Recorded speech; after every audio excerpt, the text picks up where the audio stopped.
Paul Perez and that group is incredible. Mostly Hispanic, by the way. They're like 60% Hispanic. You know, they talk about Hispanic. They're mostly Hispanic, right? And they're unbelievable people. And then they say, oh, we discriminate against. I love Hispanic. They are unbelievable. Entrepreneurial. They have everything. I did great. I did the highest. Nobody ever got numbers like I got from the standpoint of being a Republican.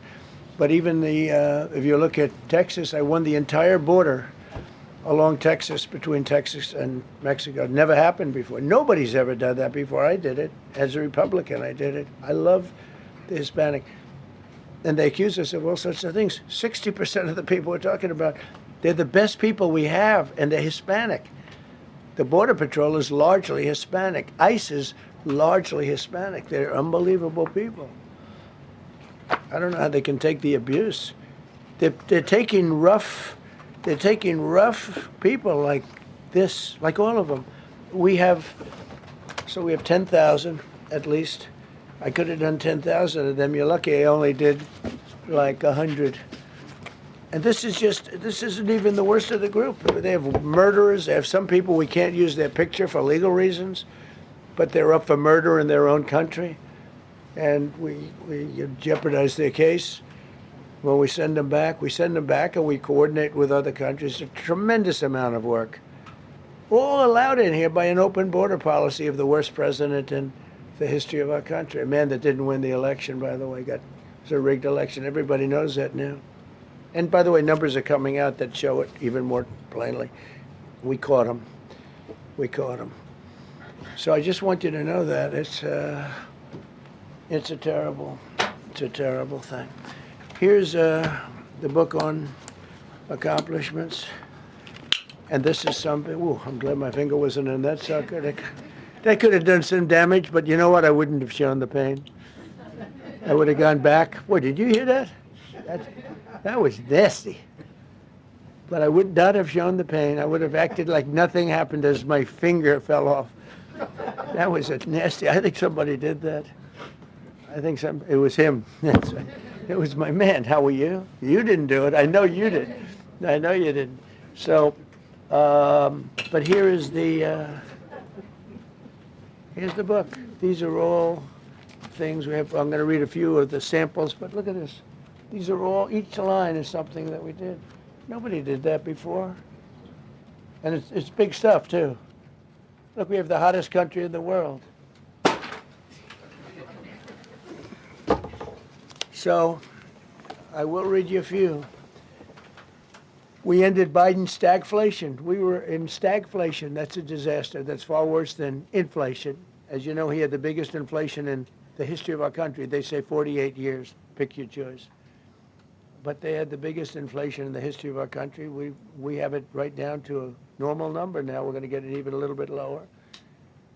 Created super high.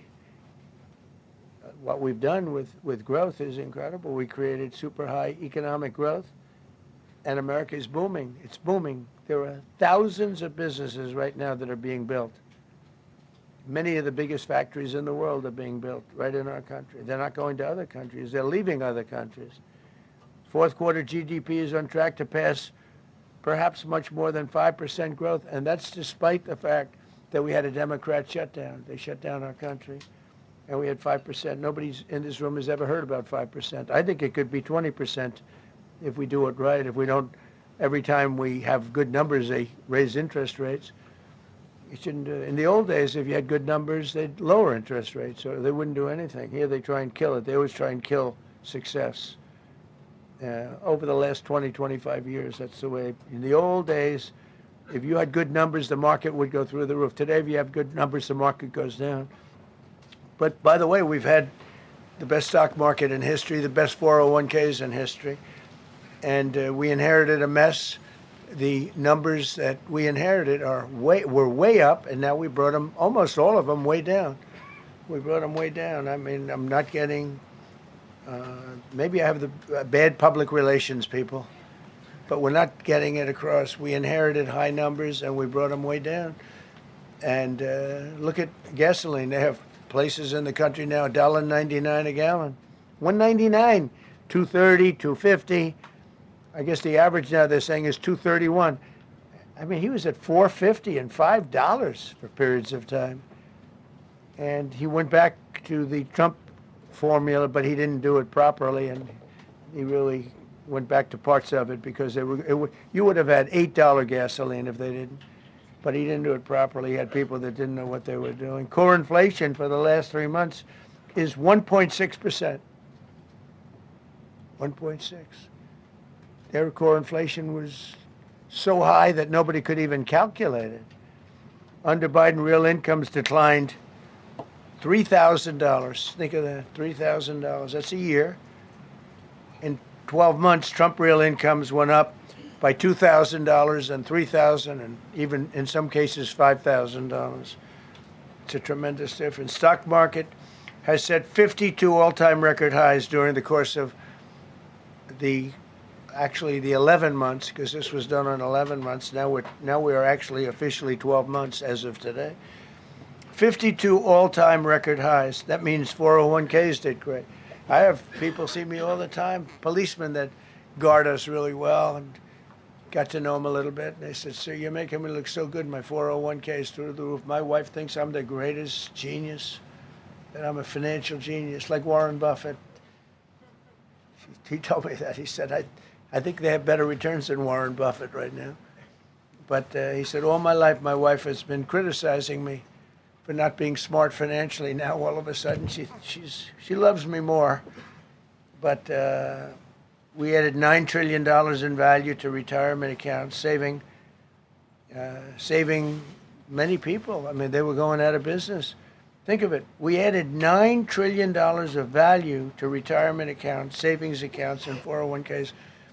That's during the course of 12 months. And I think it's probably 11 months because I don't think they have it for the 12. They have it for the 11. Added $9 trillion of value. Lifted more than 1.2 million Americans off food stamps in 1 year. They would have had another 1.2 million. We would have had, welfare would have gone up. And instead of investing $18 trillion in our country, now it's probably more than that, but $18 trillion and having thousands of plants being built all over the country, you would have had thousands of plants closing all over the country, and you would have had disinvestment, and you would have had welfare going way up. You know, if you look at SNAP, take a look at SNAP, what happened with that? It was at $7 billion, and it came out to over $51 billion. Nobody has ever seen anything like it. The past administration, they had no clue. Or they were really bad, but they basically had no clue.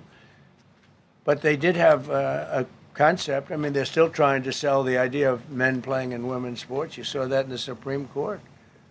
I mean, some of those justices were fighting for them, too. They were fighting for them. But you saw that just the other day in the Supreme Court. Men playing in women's sports doesn't work. Secured a record-breaking $18 trillion in commitments for new investments. Apple, NVIDIA, SoftBank, Oracle, TSMC, Johnson & Johnson, Eli Lilly and Company, Micron, AstraZeneca, General Motors, Hyundai, Ford, Honda, GE Aerospace, many, many others. I left a Ford plant a week ago in Michigan that they were going to close 2 years ago, and now they just announced that they're going 24 hours around the clock making cars. Tariffs did it. I don't know what the Supreme Court's going to do. I think to me it reads so plainly. Couldn't be plainer. You're allowed to do a license. Tariff is probably less severe than what a license could be. But think of it. You're allowed to do a license, and then they have a clause at the end, something to the effect, or what is necessary, something to that effect. And what is necessary was tariffs. I don't know where there's a case even there, but we've taken in hundreds of billions of dollars, and if we lose that case, it's possible we're going to have to do the best we can in paying it back. I don't know how that's going to be done very easily without hurting a lot of people. But we're waiting for that case anxiously, and we have tremendous national security because of tariffs and tremendous income. You know, we have, and by the way, no inflation. So everyone said, oh, tariffs will cause inflation. We have no inflation. We have very little inflation. Biden had inflation, and he didn't do tariffs. We had a huge problem. We have a 62% reduction in our trade deficit. So if you had a 1% reduction, a normal president would have a 1%, 2% reduction. Everybody would be high-fiving. At a 62% reduction, next year we won't have a trade deficit. We secured most favored nations agreements to slash drug prices by as much. And to me, I think this might be the biggest thing of all. We get zero talk about it. The New York Times had a story way in the back of the paper, a little story about it. I think it's the biggest thing there is. When you talk about health care, drug prices will go down more than ever before for any country, because we were priced at such a level that we were subsidizing the entire world, big place in the world. We were paying 10, 12, 13 times more than other countries. 13 times more, not 13%, 13 times more. A pill that was selling in London for $10 would sell in New York for $130. It's 13 times. More than that even. But we secured most favored nations agreements to slash drug prices by as much as 300, 400, 500, and even 600%, including with Pfizer, AstraZeneca, Eli Lilly, Nova Nordisk, Gilead Sciences, EMD, Serenio, and many others. If you look at some of the prices that are coming down, where a price would come down $1,300 coming down to $87. Think of it. So something that was costing $1,300 is now costing $87. And the fake news doesn't want to write about it. That's why I do this. I don't like to do this, to be honest with you. But I do it because got to get the word out. We signed one big, beautiful bill. I call it the Great Big Beautiful Bill, delivering the largest tax cuts in history. No tax on tips, no tax on Social Security, no tax on overtime. We made interest on car loans tax deductible for U.S.-built automobiles only. So if you buy an automobile built in the United States, we're not doing it for Germany and Canada and different places. We're doing it only if it's built here. We want them to be built here. A lot of the Canadian auto plants are closing and they're moving into the United States. Same thing with Mexico, same thing with Germany, and same thing with Japan and other countries. They're moving into the United States because of tariffs, because they don't want to pay the tariffs. It's too much. They can't pay the tariffs. So they're coming here. Nothing different than what other smart countries did, but it works better for us. Under my leadership, it's not done properly, but it's done properly. We have, again, more plants being built than at any time in the history of our country. Passed the largest spending cuts in American history, and that was true in my first. We had a tremendous first term also. We rebuilt our military. We had one of the best. We had the best economy in the history of our country, but we're blowing it away now. When this stuff starts opening up, you're not going to see anything like it probably ever again. We slashed the federal budget deficit by 27% in a single year. Think of that, 27. You could do it 2%, 1%, 0.5%, 27%. And that's with all of the things we have to do, all of the people we have to put on the payroll to get rid of people that are murderers. Again, when you see people in Minnesota that are murderers, these people are fighting to keep them there. And I say to Christie and to Tom Homan, the great people, they're working so hard. Look at the border. The border is now secure. First time, Biden said you couldn't do it. You need legislation. I had no legislation. I said close the border. Within 1 month, we had almost nobody coming in. Now for the last 8 months, nobody came into our country illegally. And I find that hard to believe, because you'd think somebody, because it used to be millions of people just poured into our country. And the people that do that are Democrat sort of aligned. So, they're not doing me any favors. We had nobody come in. We have a very strong border. We have very few people coming up. They're not going to make the trek because they know they probably won't be coming in. So it's not as hard as you think. But I didn't have to go back. Remember they said We need legislation to close the border. They had millions of people coming in a month. We have nobody coming in, and we're getting the murderers out. Murderers, people from prisons and jails. Many countries opened up their prisons and dropped them into the United States. Those are the people we're getting out. And we have a lot of heart. And I said, you got to lighten up on this. We have a lot of heart for people. They came in illegally, but they're good people, and they're working now on farms, and they're working in luncheonettes and hotels and all. And we're looking to get the criminals out right now, the criminals. And I think it's very important. I mean, every once in a while you see a story, we take somebody. He should be out because they came in illegally. So in theory, they should be. But we're focused on the murderers, the drug dealers, the mentally insane. We have a lot of mentally insane killers. I mean, you can't even talk to them. It'd be nice if you could have a little reason, but you can't even reason. These are seriously ill people. You have a couple of countries where they were loaded up. Their mental institutions and insane asylums were loaded to the gills. They couldn't get. They're empty now.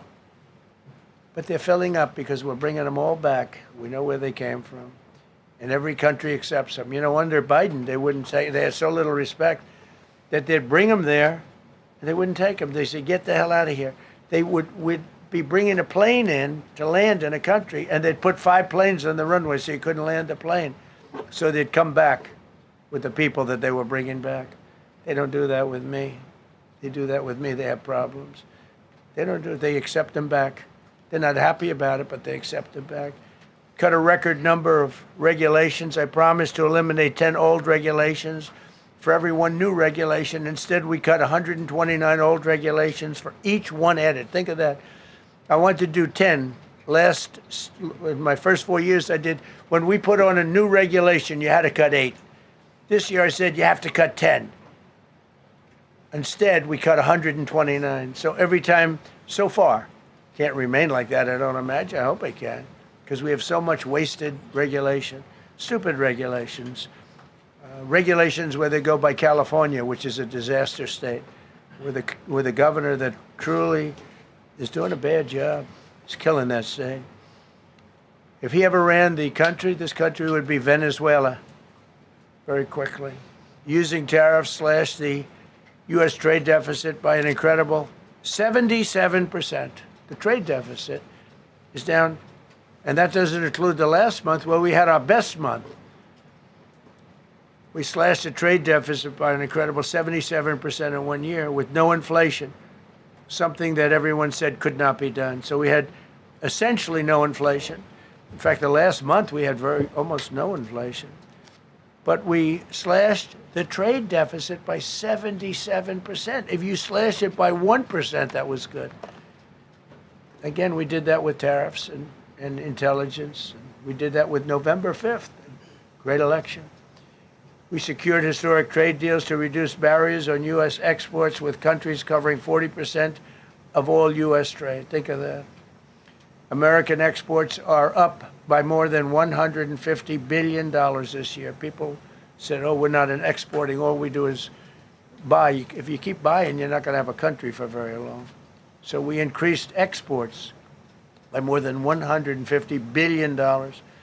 Investment in American factories is up 41%. That's a record. Nobody goes 41% up. You go 2% up, 1% up. You go down by 3%. If Kamala got elected, the 41% up would be 41% down. We removed over 270,000 bureaucrats from the federal payroll. That's another thing.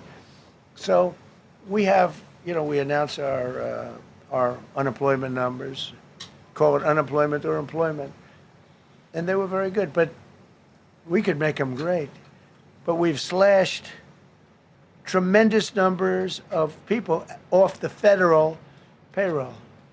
Because ultimately, if you're on the federal payroll, I mean, we have jobs where they had 10 people for every job. So we cut. Now, if you want to see some good numbers, I'll hire 1 million people. We cut millions of people off the federal payroll. I don't like doing that, but the good news, I don't feel badly because they're getting private sector jobs and they're getting sometimes twice as much money, 3 times as much money. They're getting factory jobs. They're getting much better jobs and much higher pay. But all I have to do is say, like, what the Democrats do all the time. They hire 1 million people, and then they hire another million, another million. They load it up, and it says, oh, they only have a 3% unemployment rate. It's a fake rate. So with us, we're proud of the fact that we cut so many because, again, I don't want to cut people. But when you cut them and they go out and get a better job, I like to cut them. And sometimes they have to be forced to do that because, it's like they want to stay where they are. They don't know. And then all of a sudden they end up, we have many cases, Caroline, where people were devastated. They hated Trump.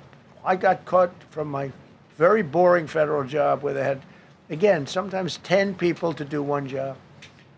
And they were very upset. And now they ended up with a job where they get paid 3 times more money. They're ending up buying houses. It's like crazy. So they went from not liking me to liking me a lot because it's hard to get. We need people. We need people. It's one of the reasons. When you have good people on the farm or good people in hotels and everything else, we want to work with them as much as we can. Under Biden, 1 out of 4 jobs added was a government job. Think of that. So 25% of the jobs added. That's when you know that, that's 25% of the jobs aren't real jobs. But again, I could do that. I could add 2 million jobs right now, would have an unemployed. I could say, just hire some more people. I do the opposite. I say, get rid of everybody that's unnecessary because that's the way you make America great again. When you have, all these jobs where people are sitting around doing nothing and they get a lot of money by the government, it's no good. But that's what the Democrats do. They show, oh, we were at 4% unemployment. That's a good number. But they just add jobs, or they wouldn't cut. They would never cut jobs. Under Trump, 100% of all new jobs created have been in the private sector. Think of that. Now, 1% has gone to federal. So under Biden, 1 out of 4 was a government job. Under Trump, 100% of the new jobs created, 100% came from the private sector. That's how you make your country wealthy and strong and good. We inherited the worst border in history and turned it into the strongest border in history. Illegal crossings have plummeted to the lowest level ever recorded, down 99.999%. That means down 100%.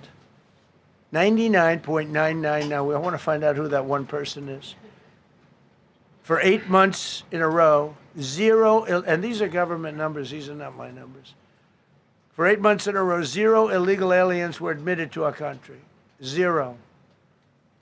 Nobody came in, unless they came in legally. We have a big process for having people come in legally, by the way. A lot of people are coming in legally. They have to prove they love our country. They have to prove that they're not going to need welfare. A lot of things they have to prove. For the first time in 50 years, we are now seeing reverse migration, where because we're getting all of these illegal people out. People that came in illegally, in many cases they're criminals, in many, many cases.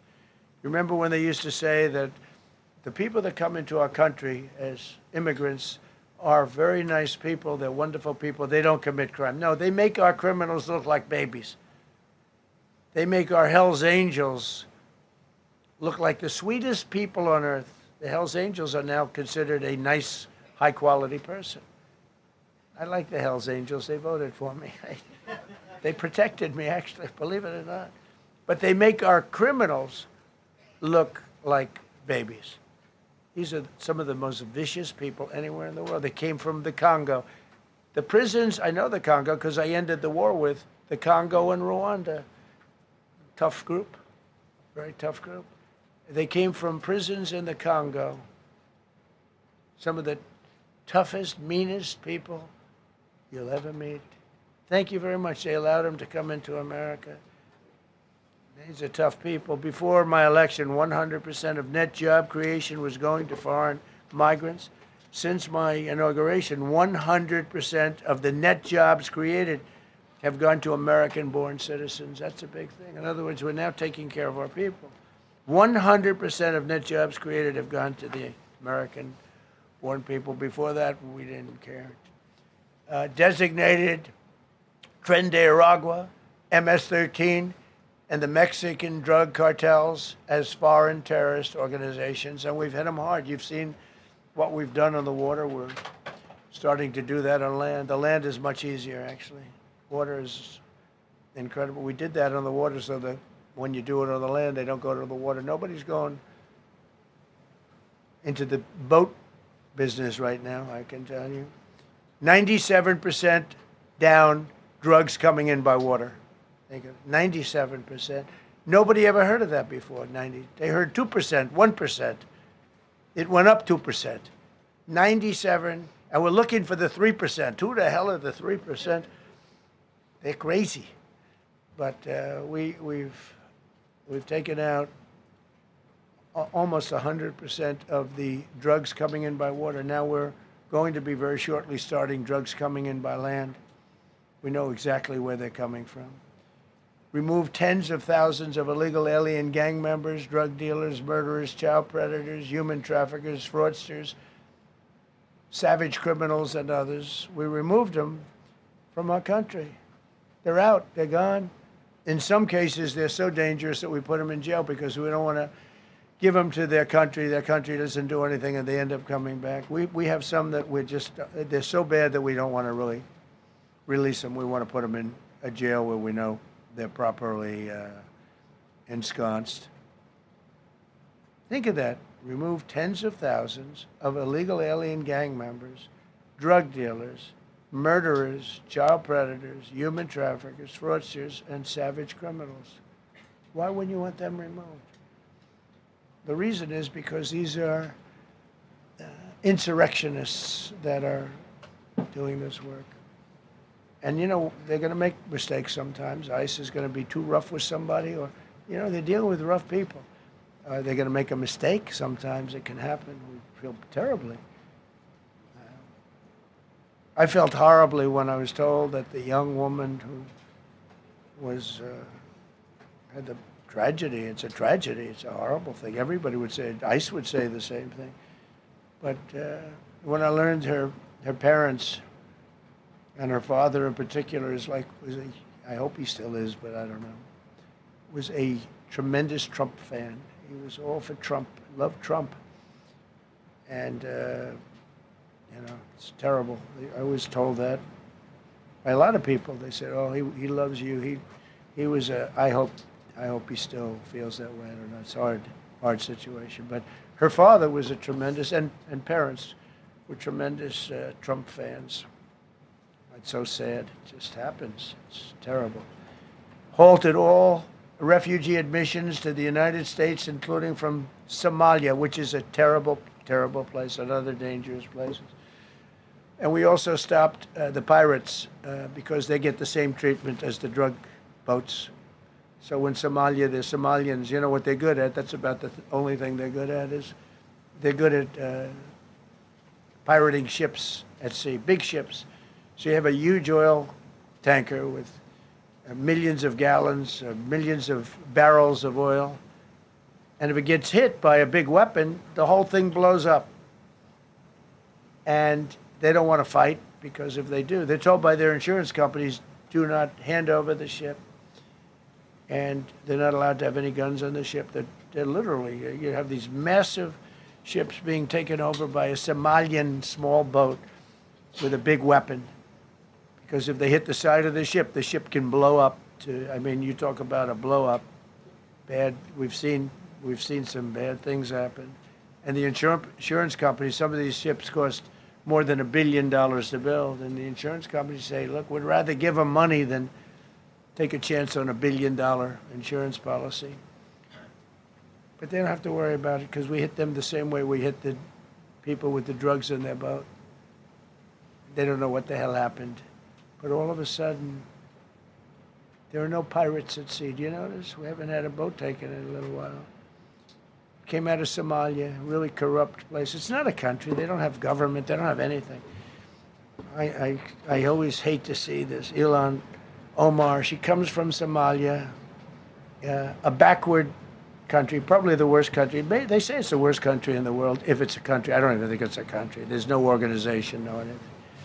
They don't have police. They don't have military. They don't have anything. They just have people running around killing each other and trying to pirate ships.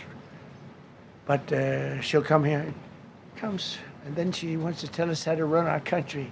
The Constitution says that I am entitled to this. I can't stand her.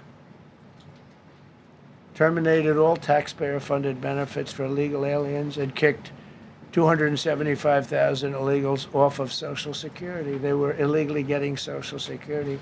275,000 people.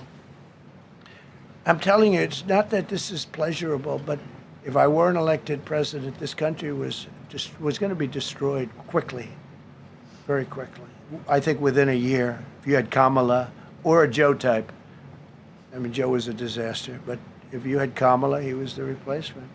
I was up by like 25 points on Joe, and they said, hey, let's get somebody else. This never happened. Well, I had so many firsts. You're leading somebody by a lot, and they say, oh, let's take him out, let's put somebody. That's like I said to Dana White the other night.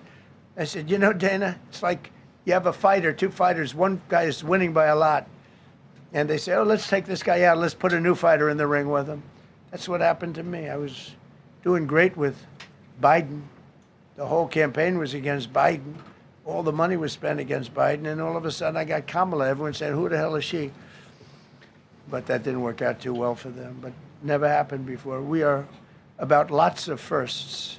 Designated English as the official language of the United States of America. We did that very powerfully.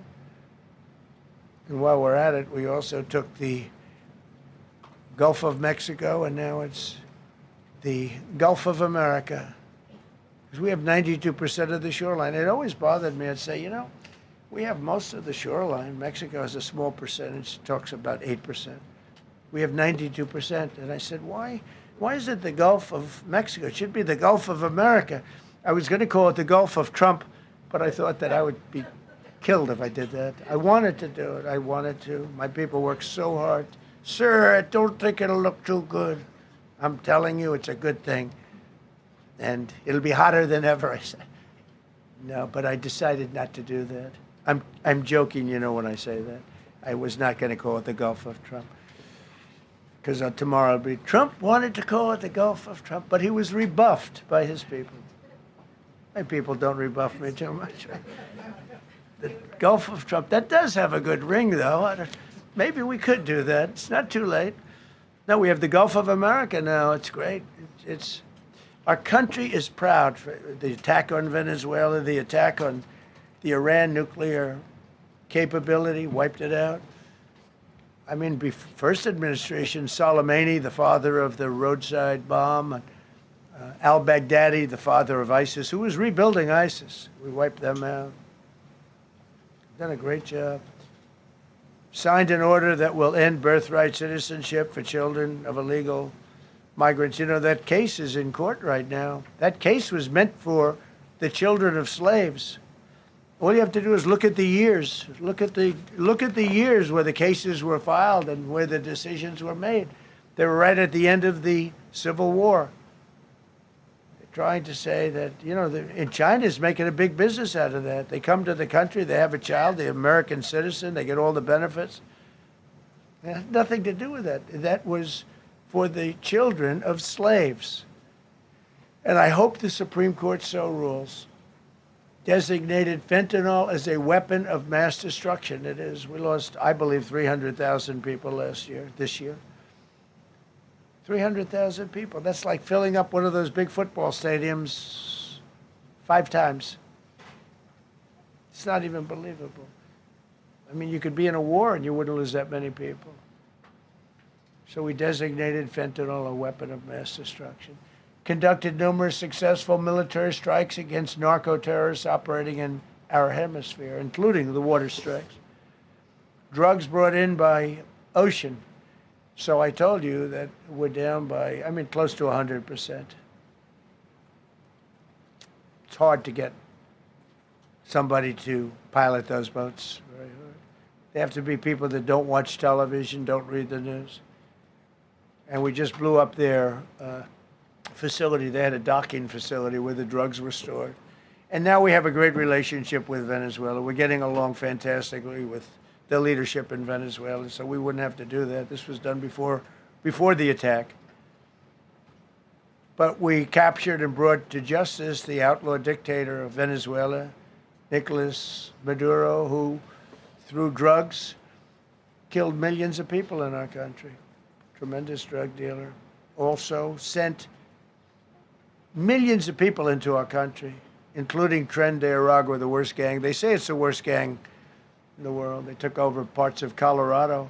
They just take the apartment building. They just took it away. Just took it away like we're here. They cut the hand off one man because he called the police. Who called the police? I did. You took my apartment from me. Boom, no hand. This is what they sent us. Restoring law and order, new category. D.C. and Memphis, federal task forces deployed massive numbers of federal law enforcement officers and National Guard to restore safety.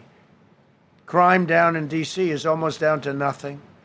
D.C. was a very, very dangerous place, and I think you probably know better than I do. I have a lot of people in the media thanked me for that, but some of them found it hard to thank me. But, you know, D.C. is now, look how beautiful. D.C. is now, you can walk right from here to a restaurant, right through the center of town. You can be with your child, with your loved one, with your lover. Your lover's not going to be killed anymore, so you can act like a real lover. But you can walk right through the middle of the town, and D.C. is beautiful again, too, you know. You notice we took all the fences down, almost all, the rest are coming down. We got the graffiti all off. National Guard's been amazing. You know, we didn't tell them to do that. That's not their job description. But they were picking up garbage and everything. They were great. And I don't know, to me, a town, it looks better when you have military people. These are big, strong guys, are bad guys. Look at them and they say, we're not going to mess around. But what they don't know is that we took over 2,000 people out, permanently out of D.C. These were career criminals. But I feel much better seeing those people there. I went in a couple of times and had dinner in D.C. I walked right down the middle of the street. I felt very safe. A year ago, I couldn't have done that. I would have been crazy to have done that. Secret Service wouldn't let me do it. They weren't thrilled anyway, I will tell you. It wasn't like they were thrilled, but we did it, and it was great. But D.C. is a great thing. And we have virtually no crime in D.C. anymore. And before we did this move, and we could do the same thing with Chicago. You know, we brought Chicago down 25%, even though we just had a minimal crew there. We brought Wisconsin down. We brought Minnesota down, way down, even though everything's a fight, you know, because they want to keep those people that are lying on the floor. They want to keep those people in Minnesota, but they really don't.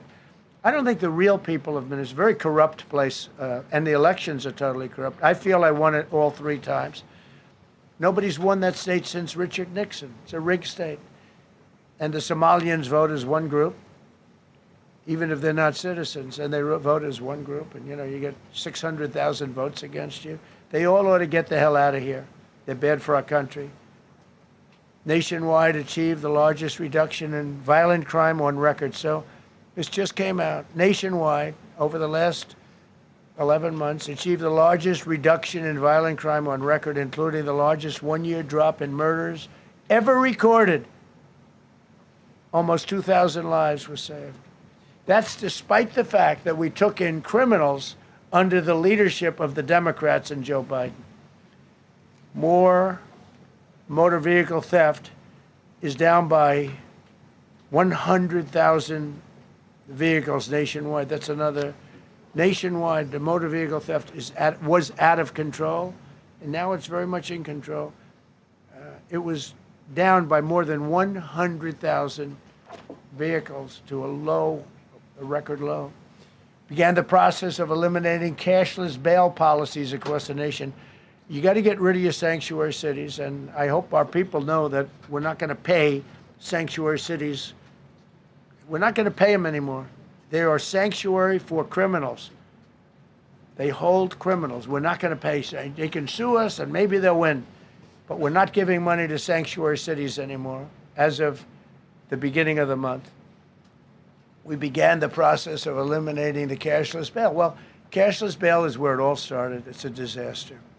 and then other places. I don't know if it started in New York. I remember it starting in New York. So if somebody comes in, murders somebody, and they let them out, no bail, no nothing. Basically, cashless bail means you just get the hell out. And they go outside. We have one case where a guy murders somebody, gets released, and goes out and murders somebody. 2 people in one day.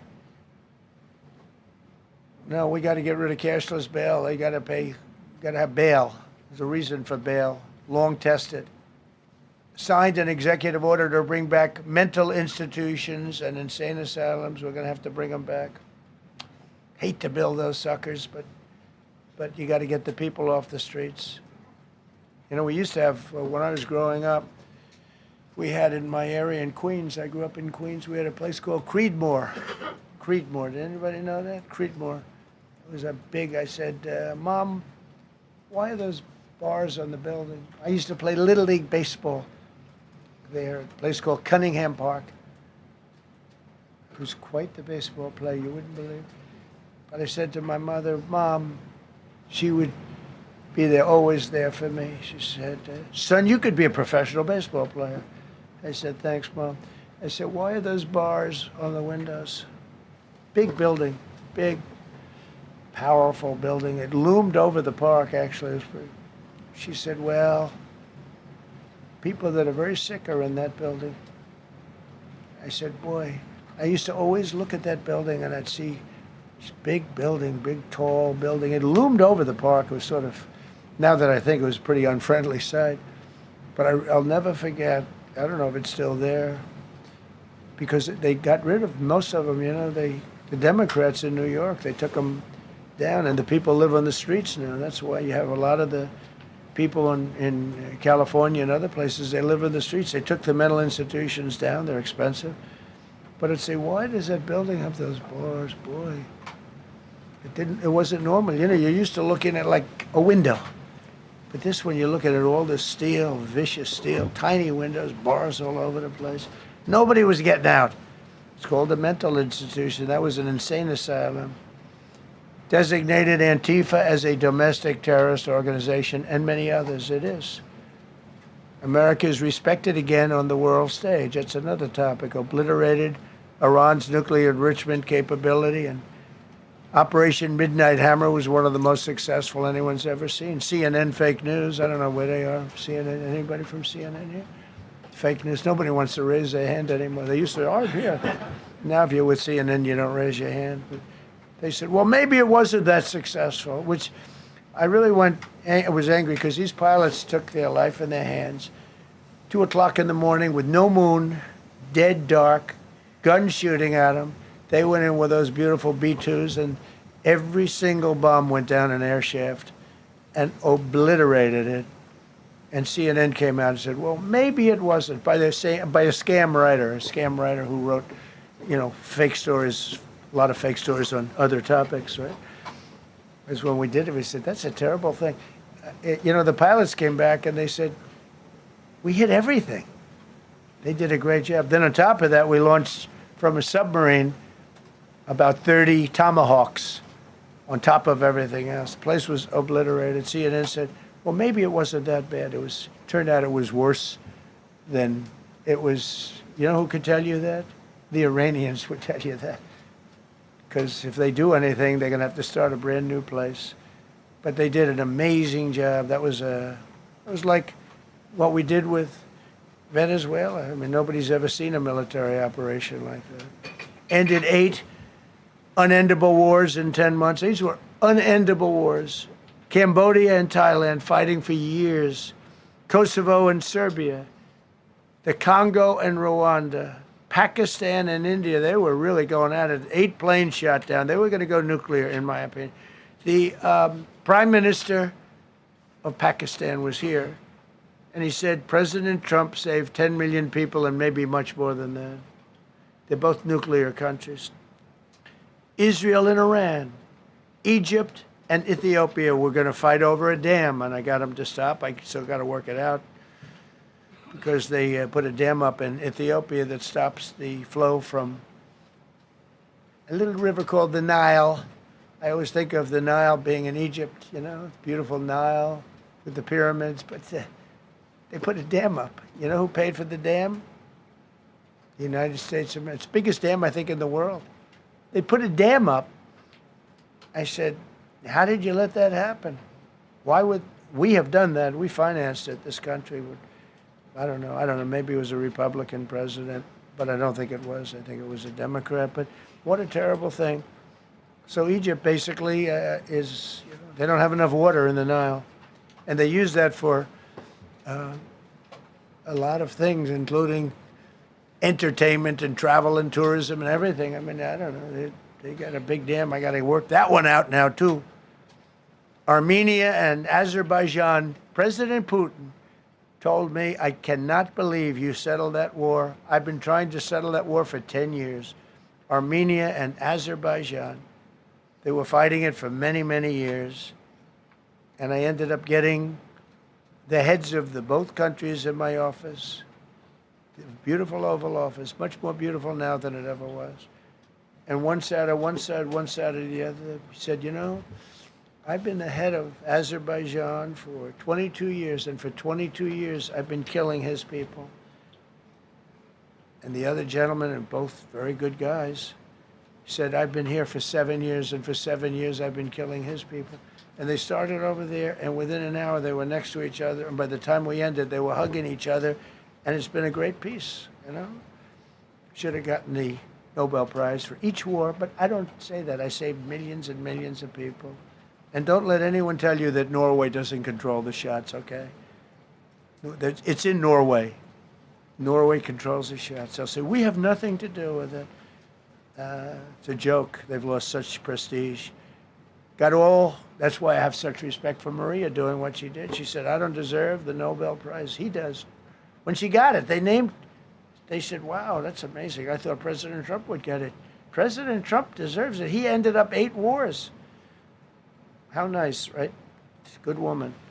Got all 20 living hostages returned to their families, and the remains, they all came out. We got the 20 living hostages. We got the 28 hostages. They have 1 left that we think we know where it is. Amazing. Looked like we weren't going to get anywhere near that. Now they've gotten almost. And more importantly, we got many more, hundreds. We got them all. If we didn't do it, you wouldn't have had, most of those people would have been dead. I don't know if that's covered properly, but you know, the 20 is great. They were the last ones. I always said the last 20 are going to be hard, but we got them. We got the last 20, and we got close to 28 of the bodies of the dead. And to those parents, that was just as important as getting their son back alive. They were almost even more intent on they knew their son was dead. They wanted to get the body. I got him back. We just created the Board of Peace, which I think is going to be amazing. I wish the United Nations could do more. I wish we didn't need a Board of Peace, but the United Nations, and you know, with all the wars I settled, the United Nations never helped me on one war. I mean, I guess I'm not blaming them. I didn't call them to help, but I got, you know, the presidents and prime ministers together. We knocked heads. We got along, and they liked me. I liked them. Every single one of them nominated me for a Nobel Prize. Every one of the wars, among many other people, nominated me for a Nobel Prize. But Putin told me, I cannot believe you got this war settled. I've worked on it for 10 years because it's his territory. Rescued 83 American hostages and citizens detained from abroad without paying a lot of money. Paid no money. Apprehended terrorists responsible for the Abbey Gate bombing that claimed the lives of 13 U.S. service members in Afghanistan, the lowest point in the history of our country. That was a Biden disaster. I was getting out, but I was getting out with dignity and strength. We were the boss. Oh, we were the boss. They wouldn't do a thing against us. And this very stupid person got in, and what a shame. They should have left from Bagram, which is the big military base, which has hundreds of acres around it. Should have left from Bagram. Terminated visas of Hamas sympathizers and deported pro-jihad foreign nationals. Got NATO members to agree to raise defense spending to 5% of GDP from 2%, and they paid the 5%, and they didn't pay the 2%. And by the way, I did more for NATO than any other person alive or dead. Nobody's done for NATO. And I think for the most part, they'll tell you that. I think you could ask the Secretary General about that, but he said it a lot. I've done more for NATO than anybody, and I see all this stuff, but NATO has to treat us fairly, too. The big fear I have with NATO is we spend tremendous amounts of money with NATO, and I know we'll come to their rescue, but I just really do question whether or not they'll come to ours. You know, I'm just asking. Just saying, right? You remember during the debate? Just saying. Signed $1 trillion investment in U.S. military. And next year, we hopefully will go to $1.5 trillion. We're building battleships that are 100 times more powerful than the battleships of World War II, which are the big, beautiful, those big, beautiful things with the guns. I said, what about bringing them out of dry dock? They said, sir, what we're building will blow them away. Think of it. These ships are 100 times more powerful than the battleships that you see on Victory at Sea. Do you ever see Victory at Sea? What a great thing that is to watch. Renamed the Department of Defense into the Department of War, which everyone loves, by the way. Signed landmark critical minerals deals with Australia, Malaysia, Thailand, Ukraine, Japan, and many others. We're going to have so much rare earth. It's actually not that rare. Getting it processed is rare, but there's a lot of rare earth. There's a lot of earth around, I can tell you. Withdrew from the corrupt World Health Organization where we were paying hundreds of millions of dollars a year. So we were paying $500 million a year, and China was paying $37 million a year. I said, why aren't we paying the same as China? They said, well, nobody asked. I said, China's got 1.4 billion people. We have 350 million, probably, with all the illegals, you know. China probably knows more accurately. But we have much smaller in terms of the number of people. We have a much more powerful military, but we have much smaller. I rebuilt the military during my first term, by the way. And while they gave away a lot to Afghanistan, the Taliban, which was just horrible seeing them, every year seeing them do that military down some dirty street, is a disgrace. But while Biden gave a lot of it away, it's a tiny fraction compared to what we did. I rebuilt the military, and now we're continuing to build it. And bigger and better, we need it. Peace through strength. But we withdrew from the corrupt World Health Organization. So I remember we were paying $500 million. They were paying 37 or 39 million. And I said, how come? So I withdrew, and they called, we'll give you the same deal that they had. I said, well, it should be less than that, because if they're at 37 and you have 3 times, 4 times the number of people, even maybe 5 times, I don't know. So it should be less, but I didn't want to chisel around. And I thought about it. So I could have taken 500 million to 37, and everybody knew it. I chose not to do it because it was actually very popular when I got out, because they were terrible. And so I chose not to take that deal. First thing Biden did is go back into it. You know what he paid? More than 500 million. So I actually called them. I said, you know, you can buy it for less. You can make a deal at 37. There's no reason to pay 500. They didn't care. They paid more than 500. Did you know that? They paid more than 500 million. I made a deal at 37. I could have had 37. They were public about it. We'll give you the same deal that China has for 37. And they paid $500 million. That's the way you ruin a country. And it's the same attitude that, you know, you have on everything else with these people. They were terrible. The anti-American UN Human Rights Council we ended. The UN Relief and Works Agency we ended. And the fake Paris Climate Accord, which was a ripoff of America, where we had to pay $1 trillion and they were paying nothing.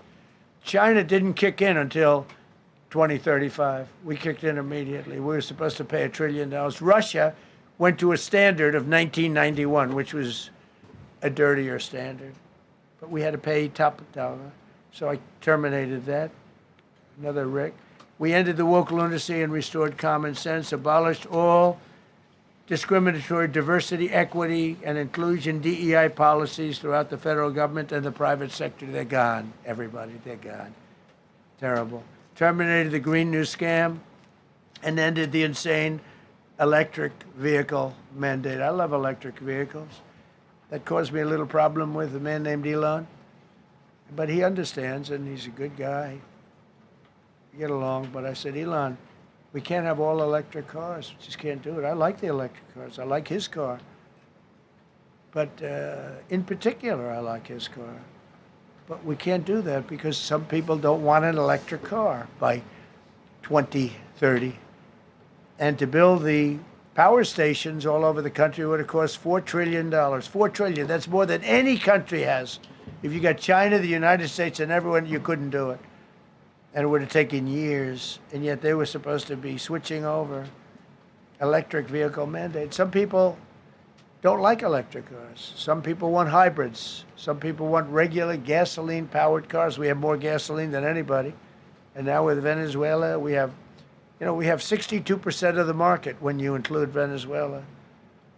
So I ended the Green New Scam, and I ended the insane electric vehicle mandate. Now you can buy a gasoline-powered car, a hybrid, and you can buy a electric vehicle. I mean, if you want electric, you can buy it. Make a good deal on them right now because they made a lot of them. Permanently stopped Joe Biden's ridiculous CAFE standards. That's having to do with the environment, so ridiculous. Canceled the EPA's absurd, totally absurd, tailpipe emission standard, which made you spend hundreds of thousands. It made for hundreds of thousands of cars. The cost numbers were incredible that the consumer has to pay. Imposed 25% tariff on all foreign automobiles and 100% tariff on Chinese cars, which don't come into the country because of tariffs. Only because of tariffs. We didn't have tariffs, you wouldn't have any car. We have now more car factories being built in the United States than ever before because of tariffs. If they take those tariffs away, China will eat our lunch. They'll take all of our car business. Now, there's another way of doing it, but it's more cumbersome, et cetera, et cetera. I don't want to scare you, but it's much more cumbersome, not as good for national security as this. We have a perfect system right now. We're making a fortune. We've never been stronger, and I hope the Supreme Court does the right thing for our country, because if they don't, it's such a problem. It's just so, it would be so sad. We're doing so well because of tariffs. And the people that are heading up the lawsuit, like there's a guy named Leonard Leo, who's bad guy, and people that are very China-oriented and foreign car-oriented and foreign business-oriented, but in particular China, they're suing to get rid of tariffs because they don't want tariffs, like Coke. Coke has businesses outside of the United States. If you have them outside, you don't want tariffs. But because of tariffs, they treat us well. Without tariffs, they would treat us very badly. As you saw for many years, they respect us more now than they ever have respected us by a lot. And revoked the California emissions waiver to stop San Francisco communists from regulating the automobile industry and destroying automobiles and the industry in the nation. I was with Bill Ford of Ford Motors. I was with all the people at General Motors the other day, and they are making more money and building more cars than they are doing so good. All because of tariffs and what I've done.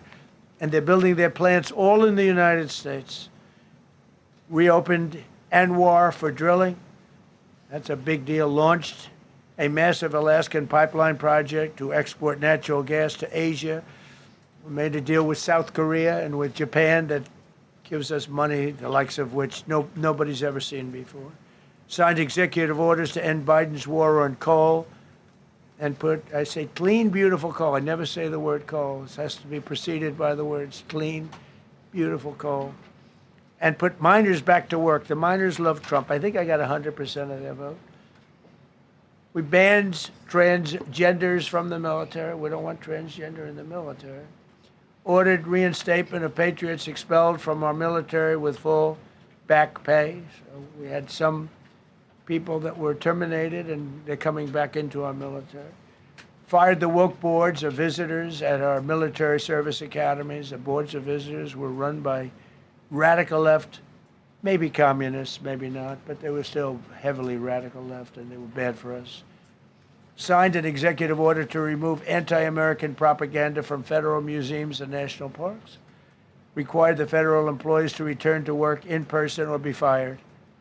We don't want them sitting in their home or in their bed working. We want them in an office that we're paying for in Washington, D.C., or wherever it may be. And we've largely taken care of that mess. That was crazy. I guarantee you they're out on the ball fields. I guarantee you they're out playing golf. And you can't run a country or a company that way. I think it's happening even so with countries and companies. But we had so many of our federal workers, they wouldn't come into work. Signed an order banning all government censorship and restoring free speech. Made it the official policy of the United States government that there are only two genders. This was not a tough one. Two genders. Can anybody guess what they are? Male and female. I think the Democrats know that too, but they refuse to admit it. Banned the use of puberty blockers, hormone injections, and other chemical and surgical mutilation of children. Can you imagine saying this 15 years ago? That we banned the use of puberty blockers, hormone injections, and other chemical and surgical mutilation of our children. You know, when I say it, do I have to say that? I actually asked my people today, yes, sir, because it's where the country went. Banned men from playing in women's sports. Big Supreme Court case on that. I mean, I can't believe it. Some of the justices were fighting hard for men to be able to play in women's sports, a couple of them. I can't imagine it, but I think anybody that rules that way should lose a lot of credibility. But we banned men from playing in women's sports. All you have to do is look at the records. Look at weightlifting records. Look at swimming records. Look at track and field.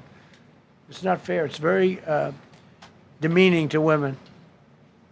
Banned transgender ideology and critical race theory from our schools. Secured unprecedented settlements with Brown University, Columbia University, and many other colleges, including the University of Pennsylvania, where I went, the great old Wharton School of Finance. To restore fairness and merit, we're working with Harvard right now. They've been very anti-Semitic. Terrible what they've done. And we'll see what happens. I hear we have a deal, but who the hell knows with them? They have a lawyer that wants to show how hot he is. Ended taxpayer-funded student loan forgiveness for radical left and anti-American activists. Can you believe it? Began the process of abolishing the Federal Department of Education and returning education back to the states. And Linda McMahon is doing a fantastic job. Ended Joe Biden's weaponization of our government and removed his hand-picked radical left Marxist prosecutors from the Department of Justice, like deranged Jack Smith. He's a sick son of a bitch. They gave me the worst of the worst. And here I am. How did that happen? How did that happen? He's a sick guy, and Letitia James is sick, and Alvin Bragg is sick. They're sick people. And others. Fani. You can't call Fanny. She doesn't like it. She wants to be called Fani. Fani Willis. I won. Can you imagine? Putting somebody through that? And then if I suggest that somebody may be guilty of a terrible crime, oh, he's weaponizing government. Trump is weaponizing government. It's terrible. Can you imagine? They say to me about weaponize, I don't weaponize anything. But what they did to me, nobody ever went through what I went through. And here I am in a place called the White House. It's a beautiful place. Who would have thought, right? Signed legislation to cut all taxpayer funding to woke and biased NPR and PBS. And they're sort of gone now, I guess. I heard they closed up. They were terrible. They were so unfair. They were so terrible. Officially reinstated Columbus Day. I like the name Columbus Day. The Italian people are very happy about it. Remember when you go to the voting booths, I reinstated Columbus Day. That was an easy one. Christopher Columbus. Cut Social Security wait times by 50%, serve 65% more Social Security recipients by phone, and are on track to doubling the service and performance compared to the Biden administration. We're 2.5 to 3 times better and faster. Slash VA claims backlog to the lowest number ever recorded. Created Trump accounts starting with $1,000 for every newborn baby.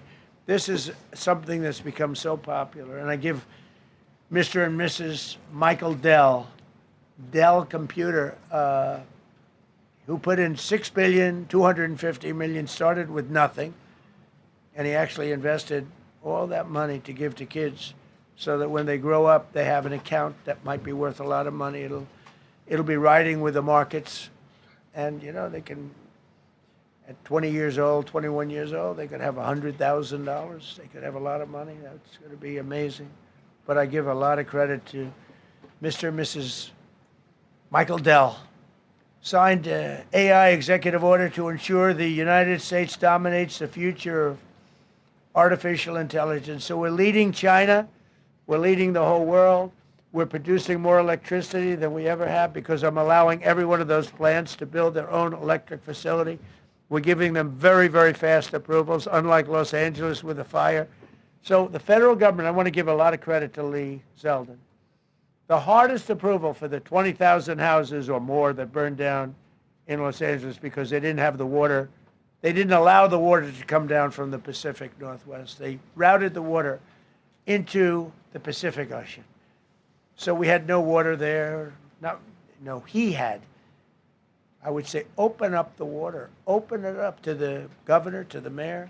They didn't want to do it. They wanted to protect a tiny little fish that's, you know, I said, how can you have a fish when you don't have any water? It was just an excuse, I guess. But it's amazing. We took 20,000 houses, and Lee Zeldin, the toughest permit is from the federal government. Within 2 weeks, every single permit was given to the people to build their houses. Then you have the incompetent mayor of Los Angeles. He's neutral, who decided to go to Africa during the fire. So you have this incompetent mayor, and I had it out with her the night when I got, right after the fire, I went there. She said, we're working on it so that we can have everybody starting to build within 2 or 3 years. Remember that? I said, you mean 2 or 3 days? No, I mean 2 or 3 years. And the place went crazy. Well, they still haven't gotten their permits. But every federal permit, every single one has been given a year ago. And Lee Zeldin has done a great job. And he's done a great job in the approval of all these big plants and factories and all of the electricity that they're creating for themselves. I said to Zuckerberg, I said to all of them, I said to Jeff Bezos, I said to everybody. Mark Zuckerberg couldn't believe it. He said, you know, where are we going to get all the electricity? Because you need double the electricity that the country currently makes just to fire up those big plants. I said, well, nobody can do that. So what we're going to do is let you make your own electricity. Nobody believed it. And I said, we're going to get you fast permits. So we get them within 2 weeks. And they're coming up with some of the most incredible electric plants you've ever seen. So each one of those massive buildings, AI or otherwise, is building their own electricity. They're building their own plant. And it's incredible. Many of them are under construction already. They're going to have, we're leading AI, and we're leading China by a lot. Established a MAHA presidential commission, banned many artificial food dyes, as you know, issued new vaccine recommendations, and created new real food pyramid. And Bobby and Dr. Oz have been incredible. Provided $12 billion in aid for American farmers. Just gave them $12 billion in aid because they got screwed by other nations. And the number of drug dealers have fallen every single month since I took office. Drug dealers are way down in the United States. And that's a small version of what's sitting right there. That's just a small version. We took a country that was dead, and it's the hottest country in the world right now, and that's after 1 year. So let's go. That's a lot of people. Go ahead, please. Yeah, go ahead. Thank you so much, Mr. President. I have two questions for you. One, do you want your Board of Peace to replace the UN? Well, it might. I mean, the UN just hasn't been very helpful. I'm a big fan of the UN potential, but it has never lived up to its potential. The UN should have settled every one of the wars that I settled. I never went to them. I never even thought to go to them. They should be able to settle those wars. They don't. I believe you got to let the UN continue because the potential is so great. And I wonder, Mr. President, you invited Lula from Brazil to be part of the Board of Peace. I did. What role do you expect him to play, especially a big role. I like Venezuela? Yeah, and another one, because the Are you from Brazil? Yes. The EU and Mercosur just signed a trade agreement this weekend, which is going to be the biggest trade zone, free zone in the world. Right. At the moment, you are talking a lot about tariffs. What is your reaction to that? So, two questions, Lula. Well, I just think this. I think we have trade like we've never had before. We're doing better in trade than we ever have before. We're not being ripped off by every country in the world like we were before. We're doing numbers that nobody's ever thought possible. We're the richest we ever were. It's because of tariffs and the proper use of tariffs. And we're also the most secure. As an example, Iceland, without tariffs, they wouldn't even be talking to us about it. So we'll see what happens. I think it's going to work out quite well. Yeah, right behind. Thank you, Mr. President. How would you characterize your relationship with Emmanuel Macron and Keir Starmer right now? And have you spoken to them since your Truth Social post last No, I night? haven't, but I think I get along very well with them. I mean, they always treat me well. They get a little bit rough when they're, when I'm not around. But when I'm around, they treat me very nicely. And, I like both of them. They're both liberal. They've got to straighten out their countries. You can't, London is having a lot of problems. And if you look at Paris, got a lot of problems. They have two problems, immigration and energy. They got to stop with the windmills, and they got to go back like UK has an unbelievable asset called the North Sea. Norway uses it, makes a fortune. They have a better section of it, and they don't do it.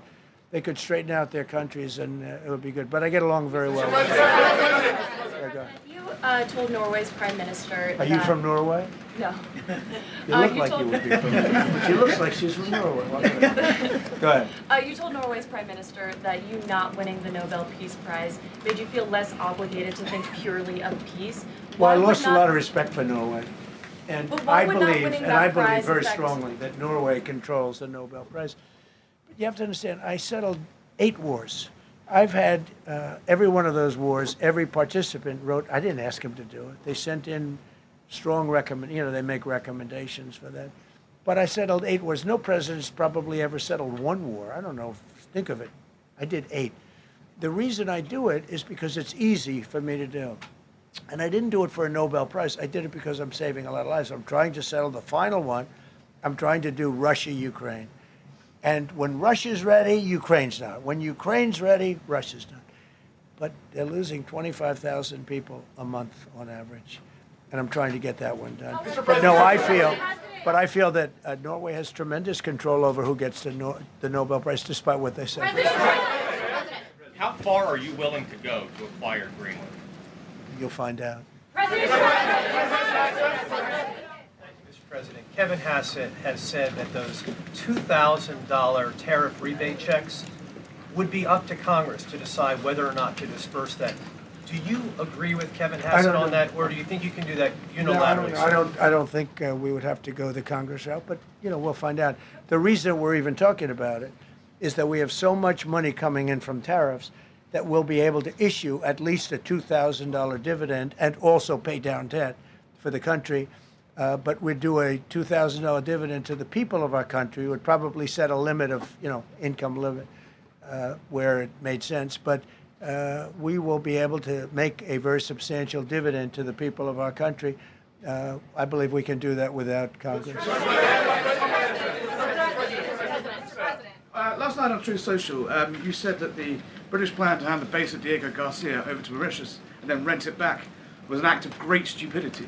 Previously, you've backed that deal.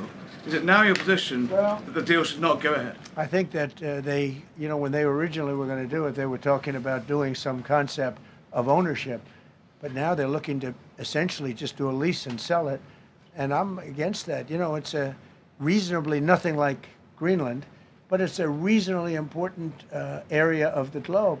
Not to anywhere near Greenland, but I think they should keep it. I don't know why they're doing it. Do they need money?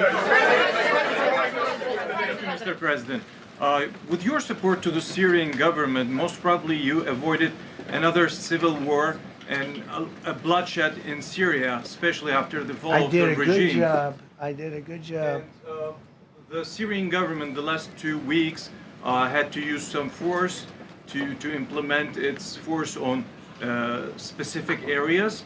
And Well, with to keep the prisoners, the terrorist prisoners, which are some of the worst in the world, at bay. So they were able to keep that.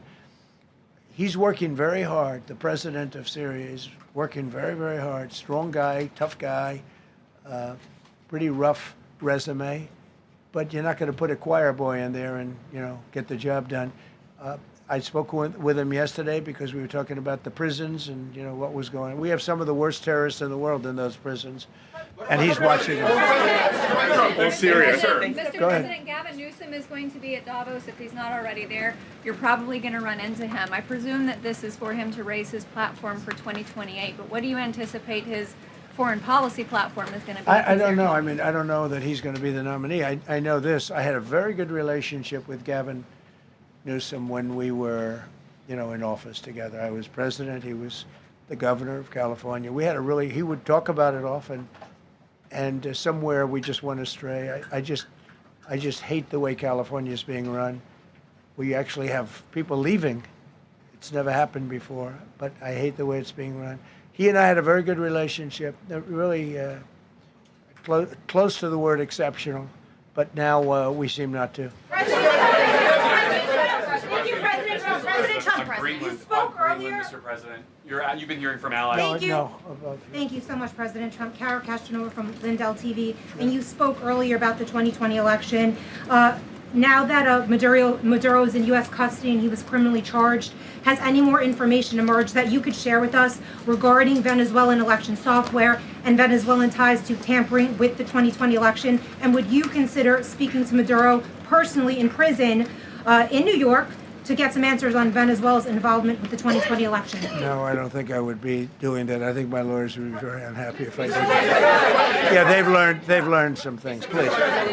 What happens to the tariff threat to Greenland if the Supreme Court comes out and rules against you on the tariffs? And Well, I'll have to use something else. I mean, are look, you willing to use force? take a look at the word license, take a look at other things. I mean, we have other alternatives.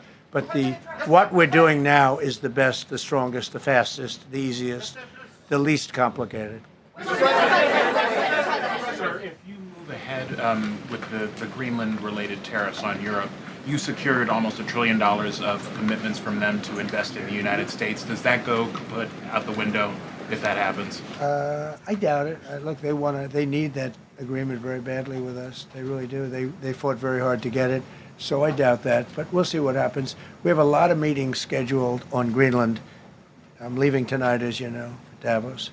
And we have a lot of meetings scheduled on Greenland. And I think things are going to work out pretty well, actually. And so Thank you, Mr. President. Will you still go to Paris for the G7 emergency meeting as offered by President Macron? No, I wouldn't do that. No. Because, Emmanuel's not going to be there very long. And, there's no longevity there. He's a friend of mine. He's a nice guy. I like Macron. But he's not going to be there very much longer, as you know. And I think, I have meetings with the people that are directly involved, not some of the people you're talking about. Thank you so much. Thank you so much, Mr. President. Happy I've New Year. never seen this room like this. Is this a celebration of the first year? Yes. Have you ever seen it? I've never seen this many. I hope we have a very good structural floor. This used to be a swimming pool. You're sitting over a swimming pool. I could see that happen. But we need a good structure here, don't we, huh? Yeah. Thank you so much, Mr. President. Happy 1-year anniversary. Thank you. And my question is on Syria. The Kurds, as the most loyal U.S. partners, facing attacks by some Syrian elements within the Syrian government. Will you do to ensure the Kurdish rights protected and their effective forces against terrorism in Rojava, Syria continued, as the Kurdish see you as a president does not abandon his allies? Well, I like the Kurds, but just so you understand, the Kurds were paid tremendous amounts of money, were given oil and other things, so they were doing it for themselves, more so than they were doing it for us, but we got along with the Kurds, and we are trying to protect the Kurds, that's correct. Ahead of your speech in Davos, can you give us a preview of what we can expect as far as, laying out the plans for Americans to be able to buy homes? I think more than anything else, what I'm going to be speaking about is the tremendous success that we've had in 1 year. I didn't think we could do it this fast. Think of it, it's just now 12 months, and I say it often, we have the most successful country in the world, we have the hottest country anywhere in the world by far, and this country would have been absolutely stone cold dead. And I'm going to be talking about it. I'm going to be, because, a lot of them could use some of the advice as to what we did. They need energy. You take a look at their energy policy, they're going to destroy themselves with what they're doing with the windmills and all the nonsense. They need energy help badly, or they're going to be in big trouble, and they need immigration help badly. How much longer do you want to go? Call with. I do. I have a very important call with President Erdogan, who I like a lot. All right, one or two more questions. Go ahead. Thank you, Mr. President. During Go your ahead, second, please. Go ahead. One Thank you, question Mr. about President. Yes. Thank you, Mr. President. The red blouse. Go ahead. You talked a lot at the beginning of this about the economy, some positive economic indicators. Polling shows a majority of Americans don't feel the economy is doing well. Are you worried you're making the same mistake as President Biden? No, I hope I don't make the same mistake as him. Look, I inherited a terrible, it's a great question, because we inherited a terrible, terrible mess between the border, between all the problems. The whole country was falling apart. And in 12 months, less than 12 months, in 12 months, we have the strongest border we've ever had. We have prices that are much, much lower than they were for the last time. We inherited very high prices. We inherited, remember this, inflation was at a historic high. We had never had inflation like that. They say 48 years, but whether it's 48 years or ever, we had the highest inflation, in my opinion, that we've ever had. Prices, because of that, were very high. I inherited, we brought down eggs immediately. Remember the first news conference, they were screaming at me about eggs. I was in the position for 2 days, and we brought eggs down to lower than what they were before. And by the way, they continue that way. We brought the prices down from when I came into office and from what Biden had, way down. We're going to bring them down further. But the job we did is a miracle. One of the reasons I'm doing this today is to explain. We inherited a mess, and we've made it a beautiful, beautiful picture. Think of gasoline at $1.99 in many states. $1.99 a gallon. It was $4.50, $5, in some cases $6 or $7. We're at $1.99. And energy is so big that with energy, everything else comes down. But the prices are coming way down, and we're going to bring them down further. But we started up here with these guys. We inherited a country that was broken. We inherited a country, and I have a very warm spot. We've done very well with Venezuela. And by the way, that even in itself is going to help us bring down the oil prices. The Venezuelan oil, we've taken 50 million gallons of oil. We've taken 50 million barrels of oil out of Venezuela in the first 4 days. We've got millions of barrels of oil left. We're selling it on the open market. We're bringing down oil prices incredibly. And when they come down, and they've already come down, again, $1.99 a gallon for oil. Nobody thought they'd ever see it. All right, one or two more. Go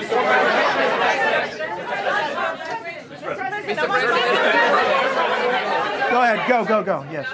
President, Yes. I want to ask you about Iran. Is the military option still on the table? And can you assure us that the killing in Iran has stopped? And when regard to the Peace Council, which members have to pay $1 So billion? with Iran, are you from Iran? No, I cover the White House. Where are you from? I'm Palestinian American. So with Iran, they were going to hang 837 people, and I let them be known that, and we let them know that if that happens, that will be a very bad day for them. And they decided not to do it. They didn't hang the people. I can't tell you what's going to happen in the future, but supposedly they've taken that off the table. But they were going to, last week, they were going to hang on Thursday or Wednesday. They were going to hang, I think, 837 people, and they didn't hang anybody. So we're just going to have to see what happens with Iran. Is the military option off the table?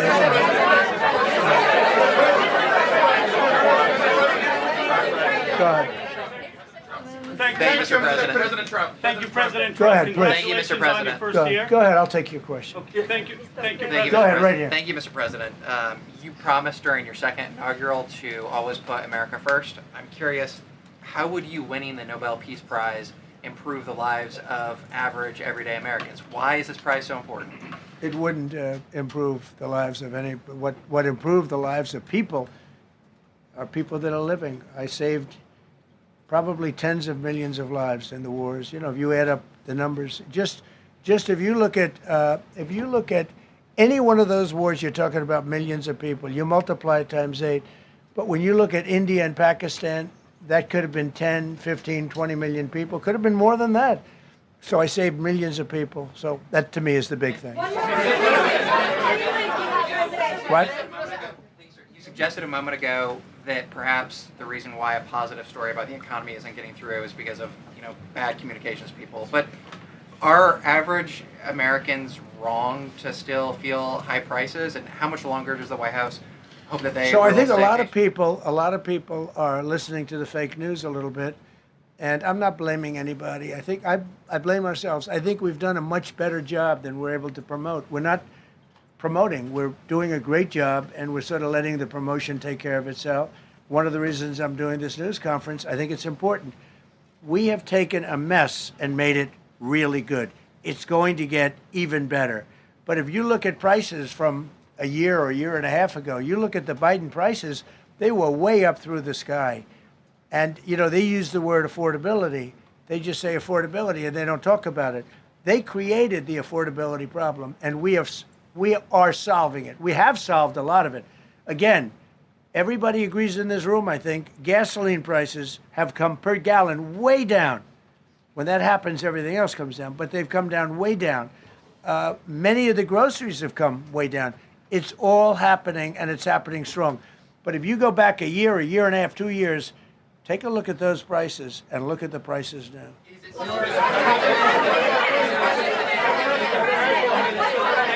Mr. President of Venezuela, you made a condition. Where are you from? I'm from Spain. Nice place. Thank you. You made a condition that the political prisoners should be freed. It seems that they are not being as fast as they promised in the beginning. Would that be an issue for the current government? They've agreed that they're going to let, I guess, most of them out. Or depends on what they did. But they have released a lot of. Released a lot of political prisoners in Venezuela. Mr. President, earlier on last year, you had indicated that you wanted to take back the Panama Canal. I know we've heard a lot about Greenland. Is that still on the table? I don't want to tell you that. Sort of. I must say, sort of. That's sort of it. Okay, one more. Yes, blonde, blue. Yes, go ahead, ma'am. Go ahead with the blue, holding the computer. If a consequence of your determination to take control of Greenland is the ultimate breakup of the NATO alliance, is that a price you're willing to pay? You mean the breakup of it's very the interesting. NATO alliance. So I think something's going to happen that's going to be very good for everybody. Nobody's done more for NATO than I have, as I said before, in every way. Getting them to go up to 5% of GDP was something that nobody thought was possible, and pay. At 2%, they weren't paying. At 5%, they are paying. And they're buying a lot of things from us, and they're giving them, I guess, to Ukraine. That's up to them, but they're giving them to whoever they're giving them to, but they're buying a lot. I think that we will work something out where NATO is going to be very happy and where we're going to be very happy.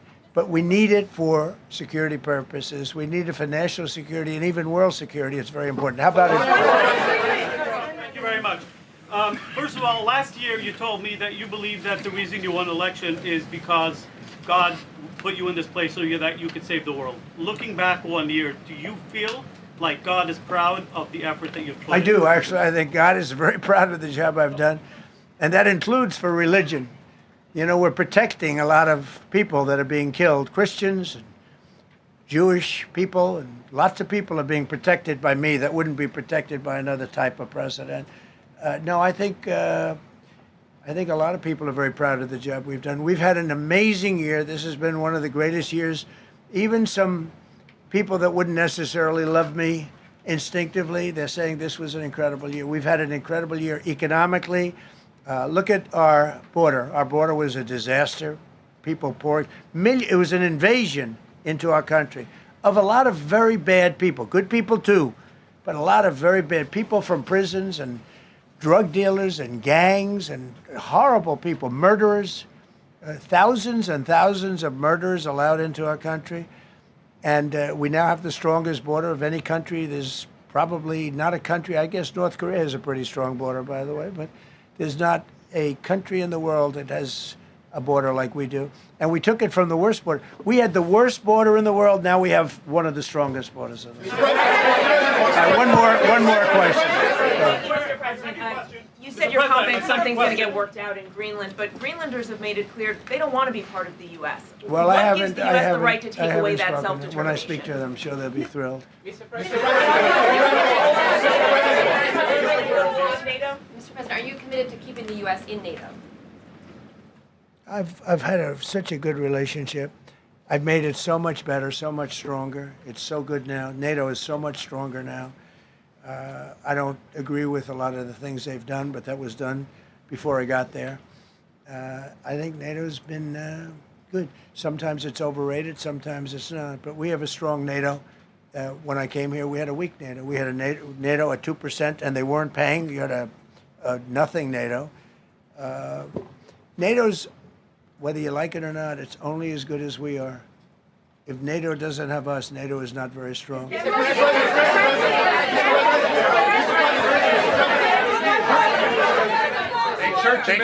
Yes, no, behind you, please. Thank you, President Trump. Yes, go ahead. Greatly appreciated, sir. We heard a long list of accomplishments from the last year. Could you cherry pick the top three? And then looking forward, what are your three most important priorities in 2026?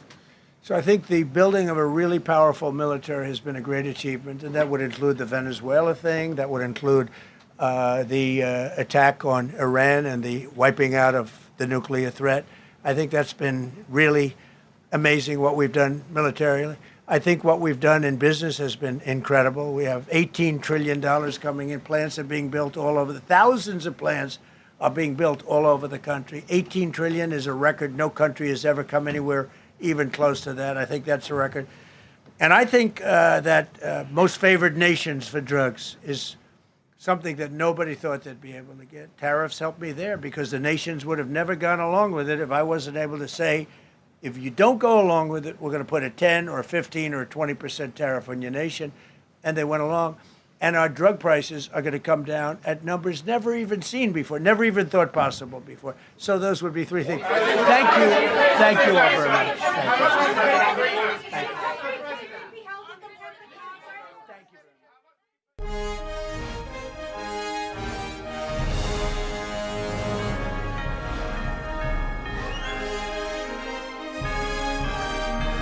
This is NTD Newsroom, live from our global headquarters in New York City. Good afternoon and welcome to NTD Newsroom. I'm Don Ma. You were just watching President Trump attending a White House press briefing, citing his achievements over the past year, his first year in his second term, and it was a long list. Starting off, top of the list, he started with affordability, saying that he ended stagflation, which he inherited from the previous administration, high economic growth, high GDP, and as well citing record highs in the stock market as well, lowering gas prices, a lot of things, cutting federal deficit by 27% as well. Okay, but let's move on here. Britain's government today approved China building its largest embassy in Europe, in London. The UK hopes to improve ties with Beijing, and this comes despite British and US politicians' warnings that it could be used as a spy base. Despite everything China has done on our soil, China has been rewarded with exactly what they want, a super embassy that will be a base for espionage, not just in the UK, but likely across Europe as well. The government has capitulated to Chinese demands. The Prime Minister himself said to President Xi at the G20 in November 2024, and I quote, "You raised the Chinese embassy building in London when we spoke on the telephone. We have since taken action by calling in that application." In other words, the Prime Minister did precisely what President Xi told him to do, and then he faithfully reported back afterwards. This decision has serious implications. Last week, The Telegraph published plans showing 208 secret rooms and a hidden chamber just 1 metre from critical data cables. Our economy depends on those cables. So what assurance can the Minister give that those cables will be secure from Chinese interference? 2-century-old Royal Mint Court near the Tower of London. China's plans have stalled for 3 years over opposition from local residents, lawmakers, and Hong Kong pro-democracy campaigners in Britain. Chinese Communist Party leader Xi Jinping asked UK Prime Minister Keir Starmer last year to intervene. The decision was announced before an expected visit to China by Starmer this month. And this is a first by the British leader since 2018. Some British and Chinese officials said the trip was dependent on the embassy being approved. The government said intelligence agencies devised a range of protective agency or security measures. Britain's government has greenlit plans for China to build an embassy to close close to London's financial district. Joining us to discuss this is human rights activist and writer Benedict Rogers. He's the author of The China Nexus and co-founder and chair of Hong Kong Watch, and as well senior director at Fortify Rights. So Benedict, good afternoon to you. Thank you so much for joining us. Why is Britain allowing China to build its largest European embassy next to critical financial data infrastructure? Because, many have raised serious national security concerns. Well, in my view, it is a massive mistake. So many voices cross-party, not only from the opposition parties, but from the governing party, the Labour Party itself, have expressed their concerns about it. Only last night in Parliament, there was an urgent question where several Labour members of Parliament opposed this. I think the primary reason why the government has done this is, first of all, they're concerned about the trade relationship with China. They want to prioritize that. Our economy faces, admittedly, quite a lot of challenges at the moment, and the Prime Minister seems to be putting trade above security concerns. He wants to visit China quite possibly in the next few weeks, and he knew that the visit was conditional upon approving this embassy. And I think there was one other factor, which is that the regime in Beijing was essentially holding the British embassy in Beijing to ransom. They were several times cutting off the water and the electricity. The British embassy in Beijing was in need of repair and extension. But instead of finding a mutually acceptable way forward, the British government has kowtowed to Beijing and basically given in to their bullying over this. So what is the message then that the UK is sending by allowing this, by greenlighting this embassy? I think it's an extremely dangerous message. It's essentially saying to Beijing that they can bully and threaten and intimidate their way to getting what they want. And, we all know in life the best way to treat bullies is to stand up to them. But that's not what the British government has done. It's it's given them what they've wanted. And that's a very dangerous message. I think it poses real concerns for our national security, for our values, not only in terms of espionage, but also in terms of the embassy's use for transnational repression against diaspora communities here in the UK. And there's one other factor that I feel very passionately about, which is that there is a British national, Jimmy Lai, who is facing the prospect of dying in prison in Hong Kong. He's 78 years old. He's been there already 5 years. He's awaiting sentence, but it will be a very long sentence, and he's in very poor health. And for the British Prime Minister to give in to Beijing over this embassy before demanding Jimmy Lai's release, before making it conditional on Jimmy Lai's release, I think is outrageous. Yeah, I see your point there, and I just want to build on it.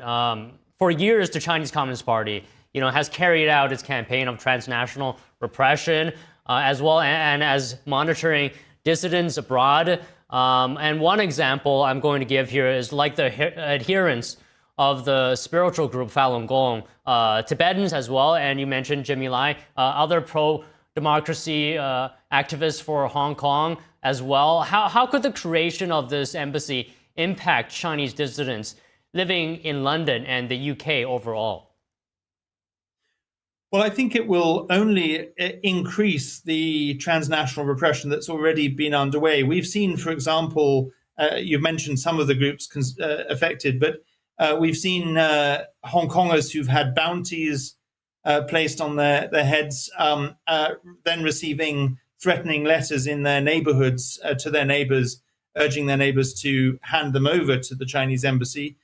I myself have had threatening letters at my home, and as my mother has as well. And I think all of that is going to be emboldened by the fact that the British government has given this embassy. It will be the largest in Europe. It will make it much easier for the Chinese to coordinate both their espionage and their transnational repression, because they'll all be in one huge building. And there's one other factor, which is that when these plans were originally proposed, the Metropolitan Police in London opposed them because they said that the space outside the embassy would be very difficult to police if in large-scale protests. And we've proven their point correct, because we've had many protests in the last year, and it causes big disruption to the traffic. So the question is, will protests be able to continue once the embassy is established there? And will diaspora communities feel safe enough to protest outside this building? We had the incident a few years ago of the consulate in Manchester, where Chinese diplomats physically assaulted Hong Kong protesters, dragged them through the gates of that consulate. It's not hard to imagine the same thing happening in this new site. You know what I find strange, Benedict? MI5, Britain's spy service, has not objected to the plans, despite warning about broader threats from China. Why is that? Well, it's a question that only they can really answer. What I do know is that quite a number of senior former intelligence officers, and including the former head of MI6, has spoken out against it. As to why the current intelligence services have not is a matter for them. But I should emphasize that I do have great respect and trust in our intelligence agencies. It's not them that are to blame for this. It's the politicians that have made this decision.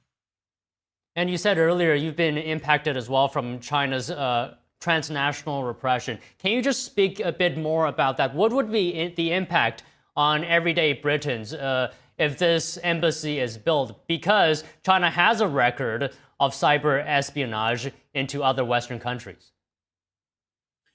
Well, the most immediate threat, I think, is the fact that this embassy is right on top of these highly sensitive cables going between our two financial centres, the City of London and Canary Wharf. And the Chinese have, the plans are for hundreds of secret rooms in the basement of this new building as they develop it, with equipment that, according to the news reports, will be used or could be used to tap into those cables. So absolutely a clear example of cyber espionage. More broadly, I think the impact on ordinary people in Britain will be an increase in infiltration, in influence, in intimidation by the Chinese Communist Party. So just one final question, Benedict. What do you think happens now that this embassy has been given the green light? Is there going to be guardrails put into place? Are activists going to be more closely monitoring this site? Can you just talk to us about what you think could happen from this point on? Well, the first and most important thing to say is that this actually isn't totally the end of the story, because there are British citizens who currently live in the building that will be the Chinese embassy now that the government has approved it. And they have been fundraising to launch a judicial review, to launch a legal challenge to the government's approval of this. And already in the last few hours since the government's announcement of its approval, they've raised, I think, over £100,000, and which is well towards the target that they need. So I'm sure that judicial review will happen, that legal challenge will happen, and that will at least cause some further delay in the actual establishment of the embassy. I think there will be further political pressure, particularly around Keir Starmer's likely visit to China. And the government, if it wins the judicial review, if it does eventually go ahead with this as it intends to, certainly the political pressure will be such that really serious action must be taken to mitigate against the dangers. I don't know whether that can include relocating those cables and other measures to try to prevent the espionage risks. And MI5 have already today indicated that they are looking very seriously at this. The security minister has said the same. So I'm sure some steps will be taken, but whether they will be enough, we'll have to wait and see. Okay, Benedict, thank you for speaking with us today. I know it's rather late on your side, so really appreciate it. No, it's a pleasure. Thank you. The Border Patrol commander is holding a news conference in Minneapolis now.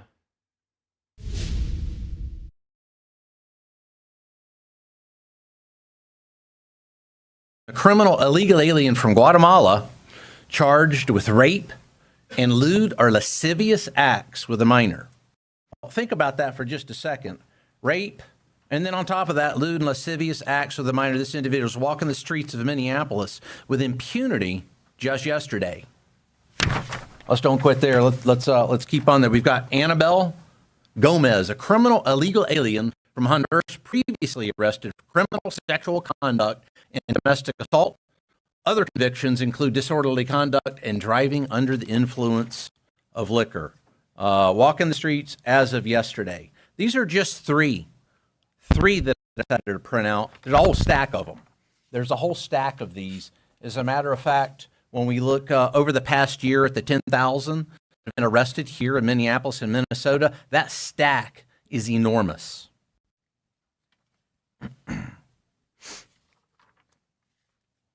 These are the kinds of individuals this operation focuses on. Individuals who escalate situations and endanger others, their neighbors, friends, or colleagues, and America. This is exactly why interior enforcement exists, to remove dangerous criminals from our communities, remove dangerous illegal alien criminals from our communities. It's also important, folks, to address a point that's often overlooked. Interior enforcement does not exist. It's not just about interior enforcement. It's a dichotomy here. It's interior enforcement and border enforcement. What happens in Minneapolis is directly connected at what happens at our borders. Interior enforcement and border security are intricately connected. For years, federal law enforcement was placed in a defensive posture, especially over those past 4 years. Agents were overwhelmed, processing massive numbers of illegal aliens coming into the country, often with limited vetting, minimal accountability, and few consequences. I think that's proven right here just by those three that I held up there. Time and resources that should have been dedicated to public safety were diverted to administrative processing, and criminal organizations exploited that environment. Over the past year, under the leadership of our President Donald J. Trump and Homeland Security Secretary Kristi Noem, that dynamic has changed. It's changed radically. It's changed more than I've ever seen in my over 3 decades in law enforcement. Border enforcement has reached historic levels. I actually called back to my home sector in El Centro today. They had 1 apprehension over the past 24 hours. 1 along that 75-mile stretch of border in El Centro alone. Last week, there were several days where they had 0 border crossers in that sector. That's the same thing across all 20 Border Patrol sectors. Very few crossings. Illegal crossings have dropped to record lows. Catch and release has ended. Consequences have been restored. Again, consequences restored. Because the border is now secure, law enforcement can do its job more effectively. Agents are no longer tied up processing and releasing individuals into the interior, individuals that we just talked about. They can focus on who is coming into this country and, just as importantly, identifying and removing those who should not be here. And that shift matters. It allows for meaningful vetting, targeted enforcement, and a renewed focus on public safety over paperwork. Public safety over paperwork. Border security provides operational control, pipelines to prevent criminal flow from reaching American cities. It also allows law enforcement to focus again on removing individuals who slip through during years of failed policies and later committed serious crimes. What happens on the border doesn't stay on the border. Border enforcement and interior enforcement are 2 parts of the same mission.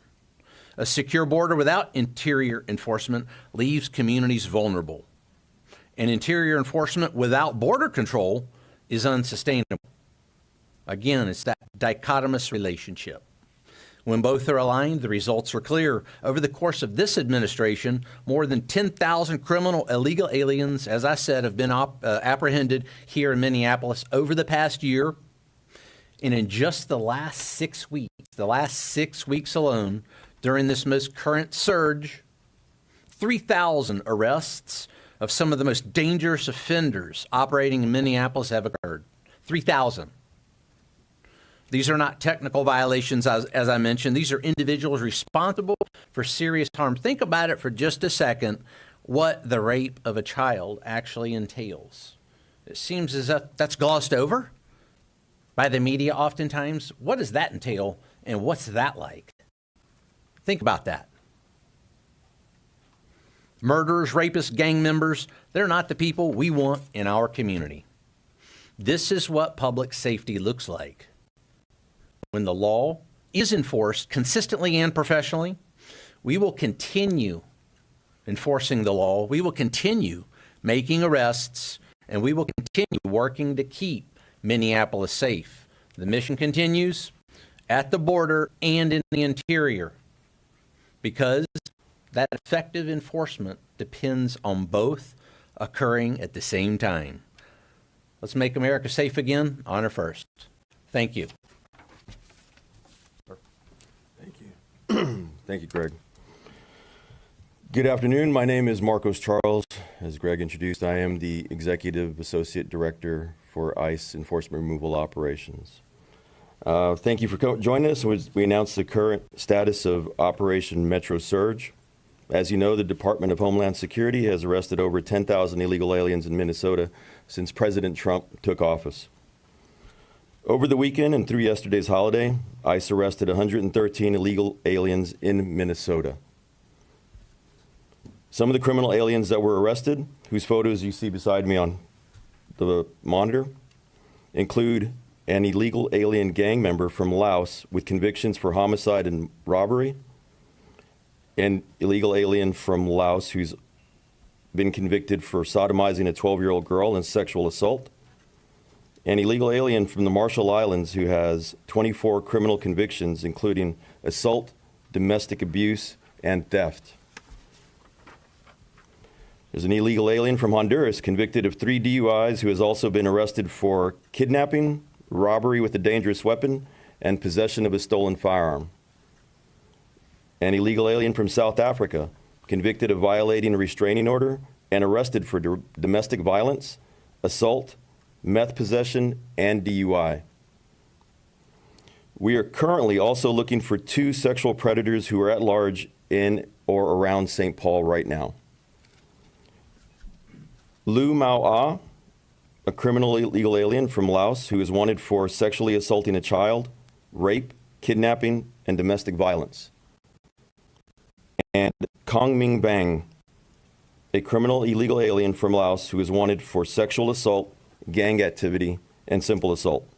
If you have any information about these 2 criminal illegal aliens or any other criminal illegal aliens, please call the ICE tip line at 866-DHS-2-ICE or visit our website at ice.gov to submit a tip. Since President Trump took office 1 year ago today, the state of Minnesota has released nearly 500 criminal aliens who were in police or state custody rather than turning them over to ICE for removal proceedings. Many of these criminals already have a final order of removal, which means an immigration judge has determined that they have no legal basis to remain in the United States. ICE currently has more than 1,360 immigration detainers on illegal aliens in Minnesota jails and prisons, and we are calling on Governor Walz and Mayor Fry to turn these criminal illegal aliens directly over to ICE to keep Minnesota residents in our community safe. If local officials, including those in the Twin Cities, don't want ICE to arrest criminal aliens that are at large in their communities, the best solution is to turn them over to us in a safe, controlled setting like a jail or prison, instead of releasing them back onto the street to victimize our neighborhoods, where your children go to school, where your parents live, and where you worship, shop, and spend time with your loved ones. The holiday weekend's arrests reflect ICE's commitment to public safety and responsible enforcement. When criminal illegal aliens threaten the Twin Cities or any other city in America, we act decisively to remove them from the community in a controlled and lawful manner. Our goal is simple. We're here to protect the American communities from people like the ones you see here on the monitor. Thank you.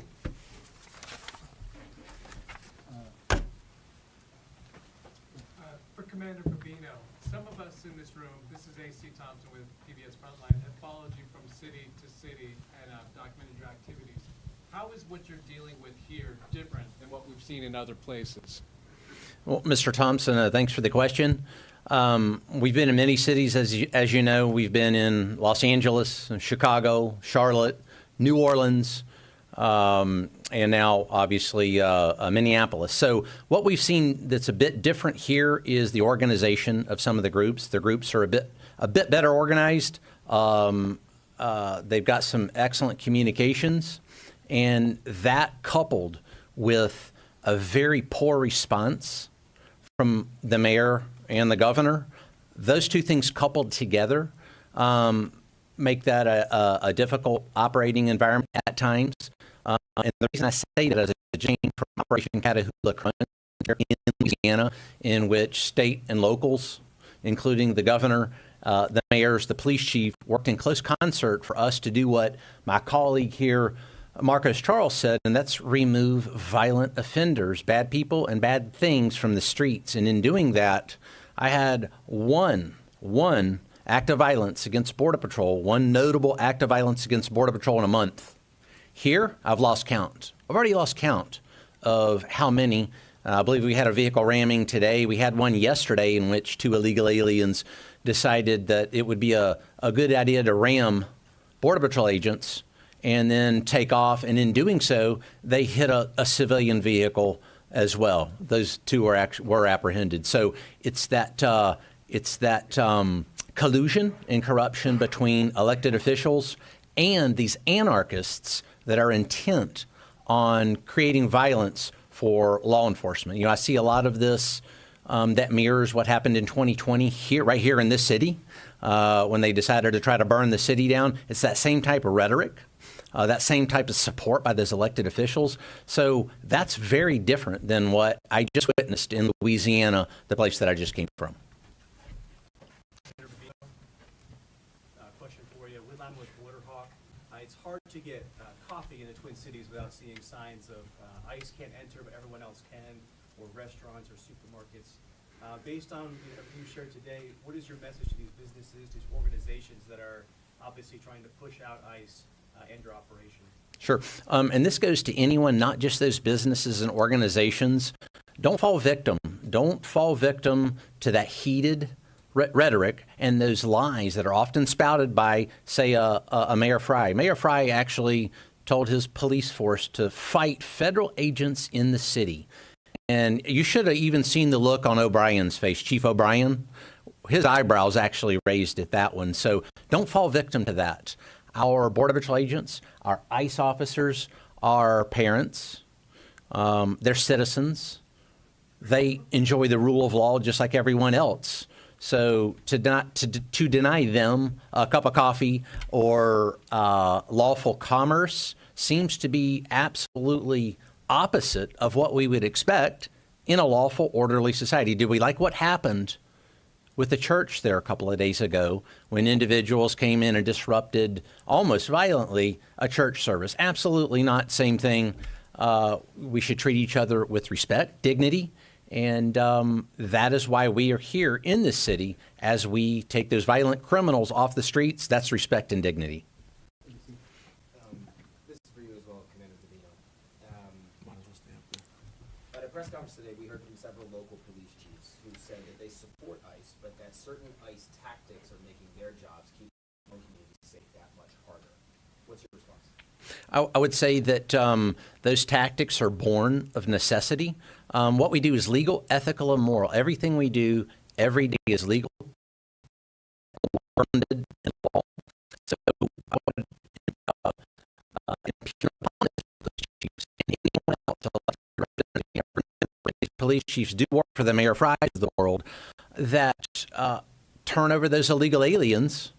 Those criminal illegal aliens, let me hold these up again, so it's just so we don't forget this, because it seems like it always gets forgotten. Rape, lewd and lascivious acts against a child.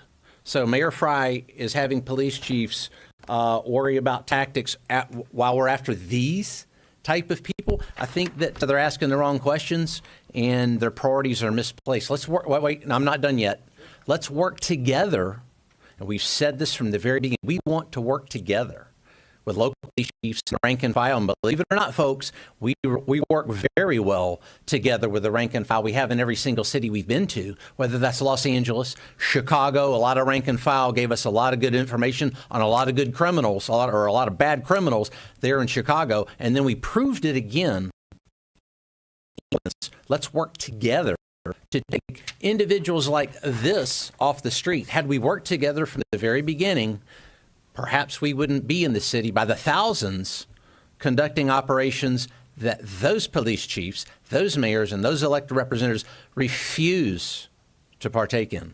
If I could just follow up, though, real quick. If from a lot of people, I think you'd be hard-pressed to find anyone who doesn't want criminals who are alleged to do these things out of these communities. I mean, no one wants that. I think where a lot of the criticism comes in is within the tactics that you see ICE and others engaging in, that it's ordinary citizens who are not sex offenders or rapists getting swept up in it.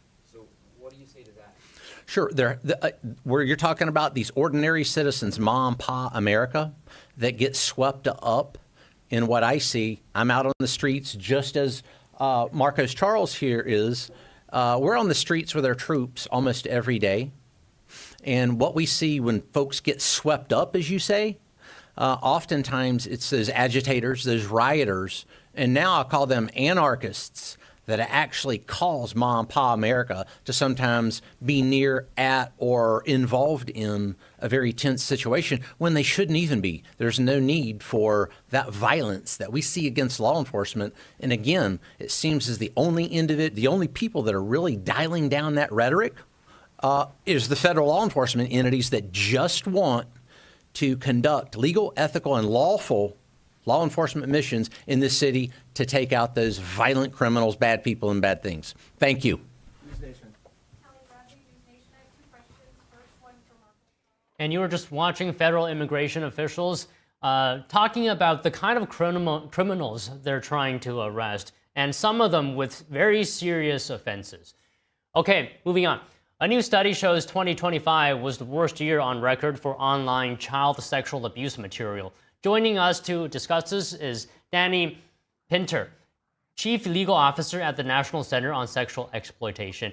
So Danny, good afternoon. And the study by the Internet Watch Foundation says there's been a 26,000% rise in realistic AI videos of child sexual abuse. Very staggering number. And these often include recognizable child victims. What are your initial thoughts on this whole situation? Well, it's obviously horrific and bad for society, but more concerning is that I think this was preventable and foreseeable. We've been warning that unless there's common sense safeguards on AI, that this is exactly what would happen. So it's distressing to see that that is coming true, but we're hopeful that we can do something about it. Do you think it's because these advances in AI, which have been very fast, they lower the barrier for someone, to create harmful material, especially against children? Exactly. So this is something predators and child pornographers have tried to do since tech was far behind. They were taking magazines and clipping children into pornographic materials. So this is not surprising. But now, with this open source AI and how rapidly it's become available, anybody can make hyper realistic, complex CSAM videos without much technical expertise. And so that's frightening and will lead to only a more exponential increase if we don't do something about it now. So these images are artificially generated and not actual photos. What kind of harm can this still create for children and families? And how do we prevent that and contain that harm? Well, you mentioned earlier that some of them are identifiable children. So for the children whose first, original and innocent photo was made pornographic, they're directly harmed by that. And we've heard from survivors of that kind of abuse that they feel very violated, traumatized, in addition to it increasing actual danger for them, as these predators tend to become stalkers and try to find these children and harm them. So it creates that harm, but also we're desensitizing society to child sexual abuse, which we know increases the occurrence of that kind of abuse. Individuals who previously never engaged with that kind of content will start to engage in it. There's been studies that show that. So this increases the number of predators, that increases the demand for this material, which will increase the harm to actual children and to society at large. So how do we stop this? How do we mitigate it, reduce the harm? Yeah, so there's definitely things we can do. And so we've been calling on AI companies to put in place common sense regulation. So for example, right now, these AI companies could make it impossible for their tool to manipulate images or videos of children, for example, particularly if these are prepubescent children. Of course, it gets harder the older the child is, but there are things that these AI companies could do right now. So we expect them to do that. But if they don't act fast enough, we need to pass common sense federal, and we argue even state regulations that would require the AI companies to take these measures to protect children and prevent this egregious material. Okay, so to your point of passing new regulation, as of right now, what does the law currently say about creating these materials using AI? Well, in the United States, these images are still illegal to create. So I would argue that certainly individuals using these tools have violated the law, and potentially these companies, depending on what they knew or how they facilitated this. So that's why we call on the DOJ to investigate. But there's still loopholes and uncertainty on what these companies themselves, what their responsibilities are. And so to that end, we would like to see regulations on the AI companies themselves so we can prevent this from happening before it happens. Okay, I'm wondering if there's a role that parents can play in this situation. What are your comments on that? Well, I think parents should not allow, or at least be very vigilant in allowing their kids to interact with these AI tools. So, just to reiterate, parents should either not allow their children to use them or be extremely involved in supervising as much as humanly possible their children in the use of these tools, because every image that these tools have access to, we can see now can be turned into this harmful material. And this is also why now we all need to be extremely careful about what pictures and images we put online, because these AI tools are now gobbling up those images and they're getting fed into the system and can now be used to harm people, including children. Okay, Danny, just one final question. If someone sees harmful material online, what should they do? Should they report it? What are the next steps?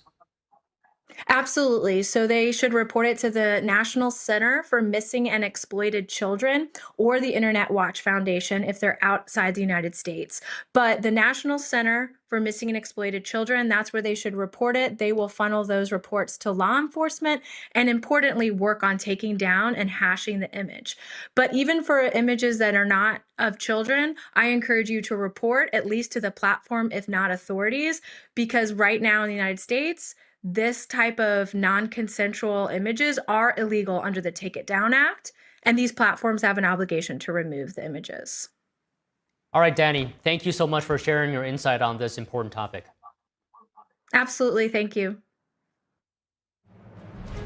President Trump about to jet off to the World Economic Forum in Davos amid escalating tensions over the fate of Greenland.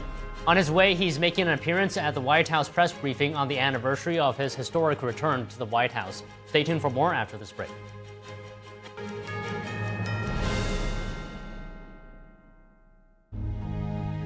So at the age of 5, I was sexually molested. I had my first child at the age of 15 and became homeless at the age of 16. The scariest part about not having a place to live was having a child and not having a place to live and not knowing where our meal was going to come from and where we're going to sleep. To be homeless as a teen, I didn't ask for that. No young person should ever have to worry about having a safe place to sleep at night, or a warm meal to eat, or whether anyone cares about them. 1 in 10 young adults will experience a form of homelessness this year, and that's unacceptable. But the good news is there is an organization making a big difference, Covenant House. Call or go online now. For a gift of only $19 a month, just 63 cents a day, you can provide hot meals, safe shelter, medical care, and love to more than 2,000 young people who sleep at a Covenant House every night. For over 50 years, Covenant House has been helping youth in crisis. It was pretty tough. But Covenant House really helped me and really helped mold me into the woman I am today. Call or go online right now to safeplacetosleep.org with your gift of just $19 a month. With your monthly donation, you'll receive this soft, comforting blanket as a reminder of the warmth and safety your gift will provide a young person tonight. I have no words to express how Covenant House changed my life. They gave me the love that I needed. They just really genuinely just wanted to help me succeed, and I'm succeeding.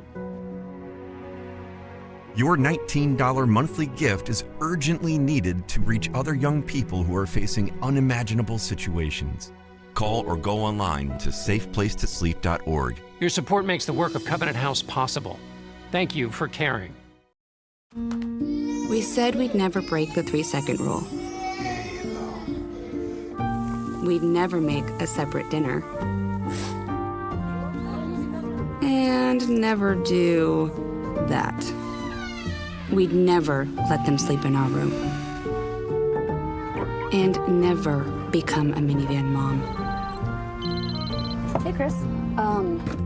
Okay, well, I'm not at my desk right now. As parents, we say never a lot, but never happens.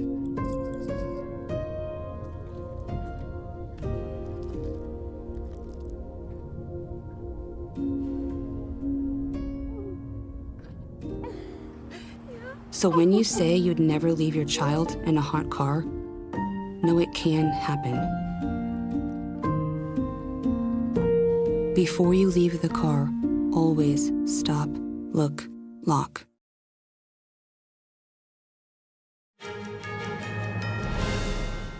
Speaker of the House Mike Johnson warned British lawmakers about the sophisticated forms of subversion that the Chinese Communist Party is deploying against the West and its value system.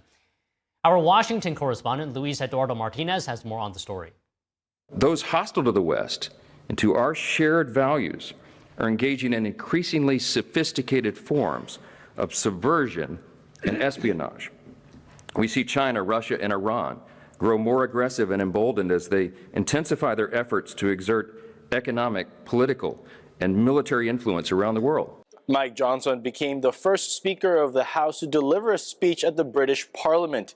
Speaker of the House Mike Johnson warned that the enemies of the United States and the United Kingdom are emboldened and actively working to subvert democratic systems.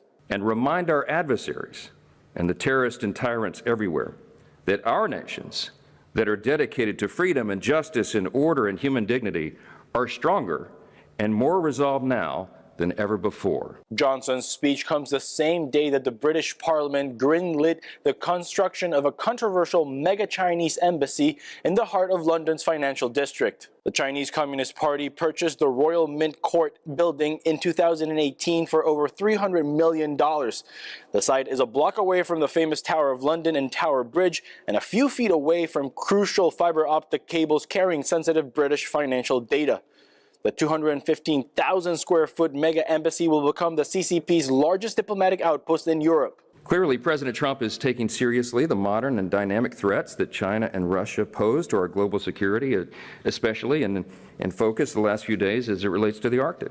Speaker Johnson also encouraged British lawmakers to work with the United States to defend common interests and maintain a historic relation that has produced great stability in transatlantic relations. As the Prime Minister said yesterday, let us look to agreement, continue our dialogue, and find a resolution, just as we always have in the past. Upon his return to the United States, Speaker of the House Mike Johnson is expected to put a $3 minibus funding package to a vote on the House floor to avert a government shutdown at the end of the month. Reporting from Washington, D.C., Luis Eduardo Martinez, NTD News.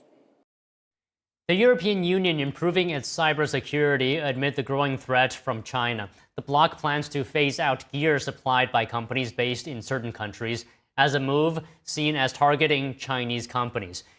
NTD's international correspondent Arian Pazdar has the story. The European Union working to protect its critical infrastructure, such as high-speed telecommunication networks. Under new draft legislation, telecom equipment from so-called high-risk suppliers would be phased out within 3 years. This comes amid rising concerns that European nations are vulnerable to the dominance of Chinese tech manufacturing. The proposals don't mention any countries or companies by name, but the term high risk has been previously used to refer to countries like China, home to tech giant Huawei. The US already banned new Chinese equipment in 2022 and has urged European allies to follow suit. The tech chief of the EU comments on the new draft, saying with the new cybersecurity package, we will have the means in place to better protect our critical supply chains, but also to combat cyber attacks decisively. The proposed restrictions also cover equipment in other sectors, like security scanners used at border checkpoints, water supply systems, and health and medical devices. Arian Pazdar, NTD News. President Trump set to jet off to Switzerland as tensions with European leaders are high over his moves to take Greenland. Before departing Washington, he's stopping in at the White House briefing room to tout the first year of his second term. We now go live to NTD's Washington correspondent Mari Otsu, who's in Switzerland for the World Economic Forum. Mari, good afternoon. When can we expect from the president's Davos trip? Don, good afternoon. That's right. Today marks 1 year since President Trump returned to the White House for his second term, and he's certainly showing no signs of slowing down. He's about to depart for Davos tonight, where he's expected to preview some of his upcoming economic policies for the year at the World Economic Forum. President Trump earlier this month teased that he plans to announce new housing and affordability proposals there, and the president's not backing down on his bid to take Greenland for national security reasons, citing escalating threats from China and Russia in the Arctic. Take a look. We have to have it. They have to have this done. Let's put it this way. It's going to be a very interesting Davos. In recent years, the Chinese Communist regime has been developing its commercial and military capabilities in the Arctic. If you take a look outside of Greenland right now, there are Russian destroyers, there are Chinese destroyers and bigger. Over the weekend, President Trump said he would impose 10% tariffs on Denmark and 7 other European countries, including France and the UK, until a deal is struck to acquire the island. He's also sharply criticizing the UK over its plan to hand over ownership of the Chagos Islands to Mauritius. Guess who is behind Mauritius? The Chinese. So we needed to own that island, but the Brits are giving it up. Meanwhile, the White House touting the first year of President Trump's second term. Here's the book. These are all things we have. I'm going to read a few of the samples, but look at this. These are all, each line is something that we did. Nobody did that before. And it's big stuff, too. Look, we have the hottest country in the world. From securing the border and cracking down on crime to expanding the U.S.'s production of rare earths to curb reliance on China. Nationwide, over the last 11 months, achieved the largest reduction in violent crime on record, including the largest one-year drop in murders ever recorded. Internationally, President Trump highlights his pursuit of peace through strength, using tariffs and trade to broker peace deals. If they take those tariffs away, China will eat our lunch. I hope the Supreme Court does the right thing for our country. Multiple armed conflicts were brought to an end, including between India and Pakistan, Cambodia and Thailand, and the Congo and Rwanda. And one of his highest profile achievements, a ceasefire between Israel and Hamas, leading to the return of nearly all Israeli hostages. The momentous breakthrough that we're here to celebrate tonight is more than the end of the war in Gaza. It's with God's help, it'll be the new beginning for an entire beautiful Middle East. In June, President Trump ordered Operation Midnight Hammer, precision strikes on Iran's nuclear facilities. And just a few days after the new year, the U.S. military captured former Venezuelan dictator Nicolas Maduro. We built Venezuela oil industry with American talent, drive, and skill, and the socialist regime stole it from us during those previous administrations, and they stole it through force. We want peace, liberty, and justice for the great people of Venezuela. And on the second and last day of his Davos visit, President Trump is expected to participate in a Board of Peace meeting. This is part of phase 2 of that U.S.-backed ceasefire agreement between Israel and Hamas to end the war in Gaza. President Trump is chair of the board with his son-in-law, Jared Kushner, Secretary of State Marco Rubio, and Special Envoy Steve Witkoff also on the board. And dozens of countries have also been invited, including Russia's President Vladimir Putin. And President Trump says today that the board might replace the United Nations. Don, back to you. All right, Mari, thank you. Secretary of the Treasury Scott Bessent said today that U.S. relations with Europe have never been closer. The comments come in the face of tensions over President Trump's ambition to control Greenland. At the World Economic Forum in Davos, Switzerland, Bessent was asked if the U.S. is still an ally of Europe and about the possibility of a trade war. Again, I think that question is a miss, the false alternative. You're once again going to the farthest point, a maximalist position, that we are in the middle of the President Trump's policies. And of course, Europe is an ally. The U.S. NATO membership is unquestioned.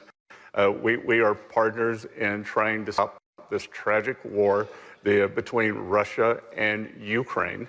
But that does not mean that we cannot have disagreements on the future of Greenland. Calm down the hysteria, take a deep breath. This is where we were last year.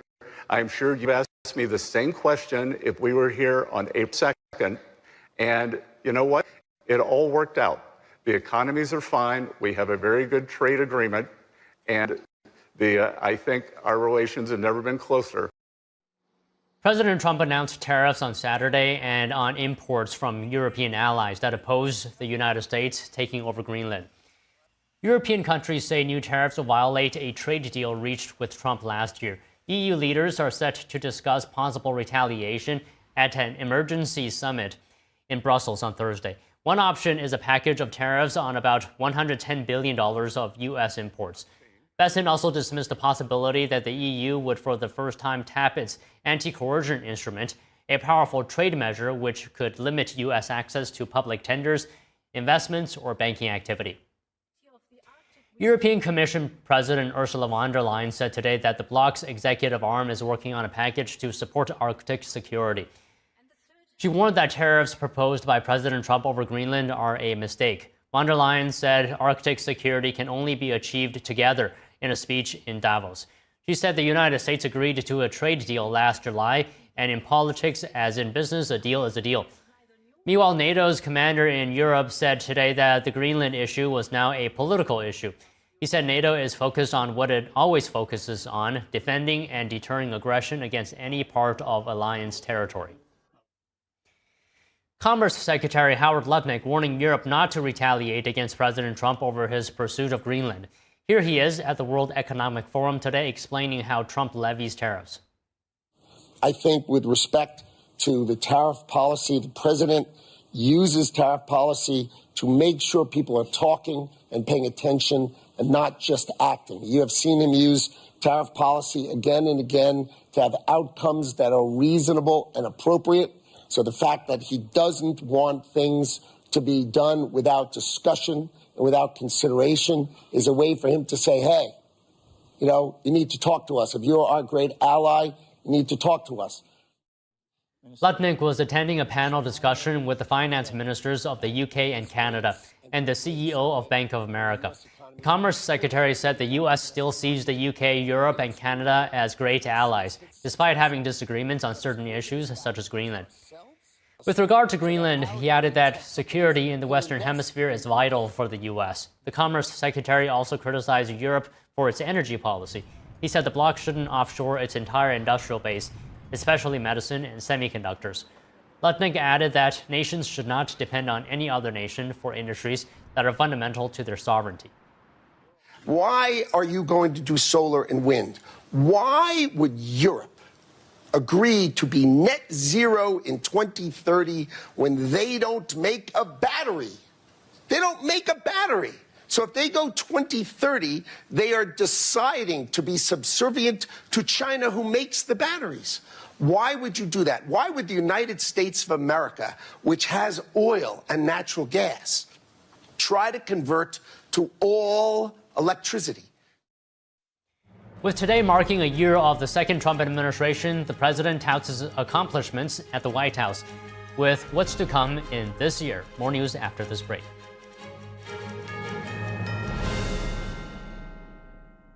Restaurant quality pho with no wait. In just 4 minutes, you get bold, authentic Vietnamese flavor with Pholicious. Available in beef or chicken.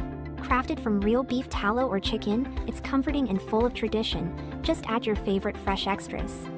Every bowl comes packed with everything you need for the ultimate pho experience and ready in minutes. Bring the bold, authentic flavors of Vietnam straight to your home. Pholicious is now available at Walmart or walmart.com. Is deep sea fish oil really healthy? Due to pollution in the oceans, most fish contain heavy metal elements and radioactive substances. That's why it's so important to choose a pure source of omega-3. Puritan Green Vegetable Omega-3 is made from purslane and perilla seeds, which are rich in nutrients and minerals.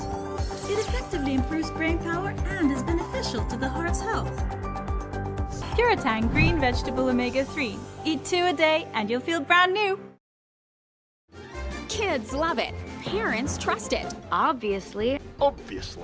Explore GJW Plus Kids Series and Ganjiong Campus courses led by expert educators. This is spectacular. Children will learn values like respect, responsibility, and knowledge in language, science, and more. Wow. All while having fun. Perfect. Subscribe today at GJW Plus Kids, where learning meets fun. Shop Mathis Home and save during the annual clearance event for huge discounts on all the latest styles. Here's a great value. This sofa from Ashley is a bestseller. It's just $4.99 and comes with 2 accent pillows. Upgrade to Motion with this sofa that has plush pillow top arms and 2 recliners built in. Clearance priced at just $7.99. They're in stock now with fast free delivery. For the best value, come to the annual clearance event at your furniture superstore, Mathis Home. Hey, boss. Okay? Yeah, I'm good. You sure? I said I'm fine.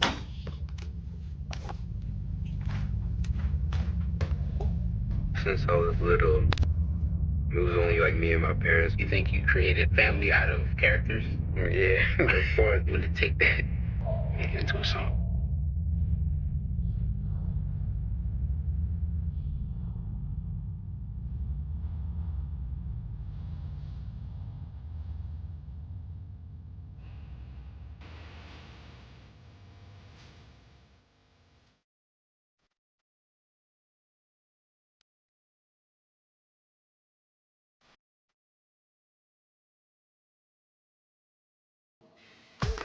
Jason, Hey, Pop. you can talk to me. It's been really, really hard for me.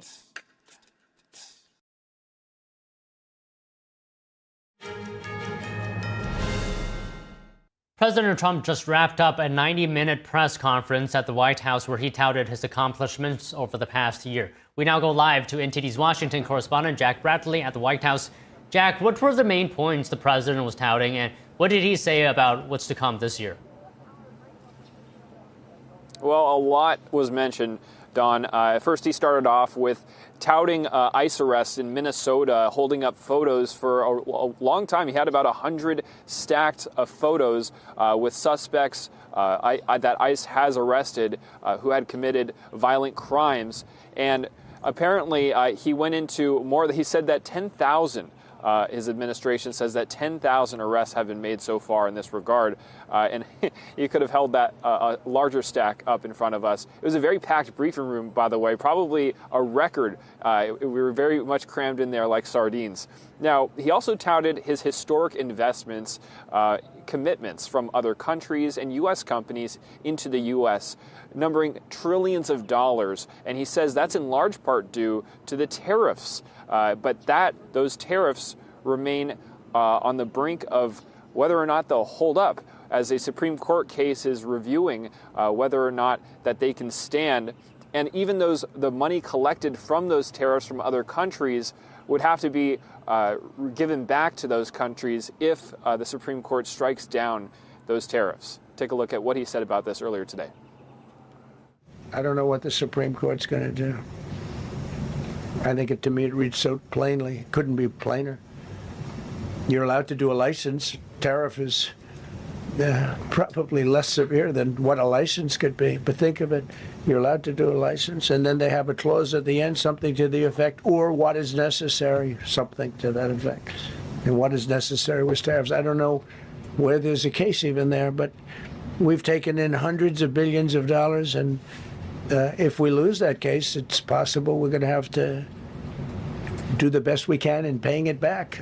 I don't know how that's going to be done very easily without hurting a lot of people. But we're waiting for that case anxiously, and we have tremendous national security because of tariffs and tremendous income. You know, we have, and by the way, no inflation. Now, the president has talked about several job cuts to the federal workforce, but also new job creation to the private sector. And he said that 100% of those new jobs went to native-born Americans. Now, as far as what's worth mentioning on the foreign policy front is NATO, getting NATO from that 2% investment commitment from their GDP up to that 5%, still working on that, but getting many of them to commit to that. But he says even so, he knows that America will have their backs if they ever need it. But now he says that he's not sure NATO will have America's back. Take a look. Terminated visas of Hamas sympathizers and deported pro-jihad foreign nationals. Got NATO members to agree to raise defense spending to 5% of GDP from 2%, and they pay the 5%, and they didn't pay the 2%. And by the way, I did more for NATO than any other person alive or dead. Nobody's done for NATO. And I think for the most part, they'll tell you that. I think you could ask the Secretary General about that, but he said it a lot. I've done more for NATO than anybody, and I see all this stuff, but NATO has to treat us fairly, too. The big fear I have with NATO is we spend tremendous amounts of money with NATO, and I know we'll come to their rescue, but I just really do question whether or not they'll come to ours. You know, I'm just asking. Just saying, right? You remember during the debate? Just saying. Now, the president has also used tariffs on national security grounds and also for foreign grounds to end several wars and armed conflicts. The White House says 8 armed conflicts were ended over the past year under the Trump administration, and those include India, Pakistan, Azerbaijan and Armenia. We have Israel, Hamas, Israel and Iran. We also have Cambodia and Thailand. Tariffs played a large part, tariff threats played a large part in that one as well. Now, in ending those wars, the president said that he received no support from the United Nations, not that he asked for it anyways, but then also no recognition from Norway's Nobel Peace Prize Commission. Take a look. Should have gotten the Nobel Prize for each war, but I don't say that. I saved millions and millions of people. And don't let anyone tell you that Norway doesn't control the shots, okay? It's in Norway. Norway controls the shots. They'll say, we have nothing to do with it. It's a joke. They've lost such prestige. That's why I have such respect for Maria doing what she did. She said, I don't deserve the Nobel Prize. He does. When she got it, they said, wow, that's amazing. I thought President Trump would get it. President Trump deserves it. He ended up 8 wars. How nice, right? It's a good woman. Now, as President Trump heads to Davos, Switzerland, one aspect that he'll be likely bringing up to his European leaders is what he sees as the main problems with Europe, which are 2 things, as far as how they're dealing with energy and the green energy mandates they've been having, and as well as immigration and too much immigration and how President Trump is working to establish sort of a role model for those countries and bring that to light. Also, we can look forward to his comments on acquiring Greenland and perhaps how he feels about NATO at this point. Back to you, Don. All right, Jack, thank you. Almost 3 million deportations have happened during President Trump's first year back in office, according to the Department of Homeland Security. And the Department of Justice vows that it will pursue federal charges after anti-ICE activists disrupted a church service in Minnesota. NTD's correspondent Jason Blair reports. The Department of Homeland Security says that nearly 3 million illegal immigrants have left the United States during the Trump administration's first year. According to the latest released statistics by the DHS, 675,000 illegal immigrants have been forcefully deported and 2.9 million have self-deported. The total number of deportations since Trump took office is about 2.9 million. This also includes about 7,000 gang members that the DHS says have been arrested and taken off the streets. Assistant Secretary of Homeland Security Tricia McLaughlin says, when we say we are targeting the worst of the worst, this is exactly what we mean. These vicious criminals murdered, assaulted, robbed, and terrorized innocent Americans for sport. But under President Trump's and Secretary Noem's leadership, ICE is turbocharged to arrest even more gang members and make America safe again. President Trump says they are saving many innocent lives. There are thousands of vicious animals in Minnesota alone, which is why the crime stats are nationwide the best ever recorded. And the Department of Justice says that charges are coming after an anti-ICE group stormed and disrupted a Sunday church service at a church in Minnesota. The people who did this made a big, big mistake. Dillon says that the Department of Justice has put wheels into motion to make arrests. I see various crimes that have occurred. Exactly what they are, I'm not going to flag. But state prosecutors could have arrested some of these people yesterday. They don't have some of the same hurdles. that we do. When DOJ, we gather our facts, we go to a federal judge has to issue the search warrants. Among the group was former CNN journalist Don Lemon, as well as activist and civil rights attorney Nikema Armstrong, who has taken credit as one of the organizers. We show up somewhere, they don't expect us to come there, and then we disrupt business as usual. And Dillon also issued a warning to other protest groups, telling them to not try the same thing at other churches this Sunday. Jason Blair, NTD News. Erica Kirk is asking a Utah court to speed up the trial of the suspected killer charged with assassinating her husband, Charlie Kirk. The conservative activist was assassinated at Utah Valley University in September. In a court filing last week, Kirk's attorney wrote that she was invoking her rights as a victim to a speedy trial.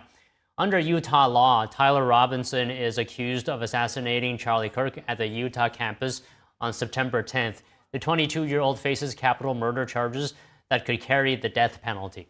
The filing comes after Robinson's attorneys petitioned a judge last week to disqualify prosecutors.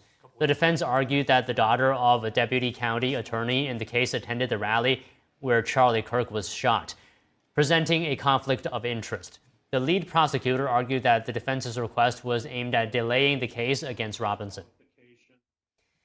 The Supreme Court's majority today appeared likely to side with gun owners who are challenging Hawaii's ban on carrying a gun on private property that's open to the public without specific permission.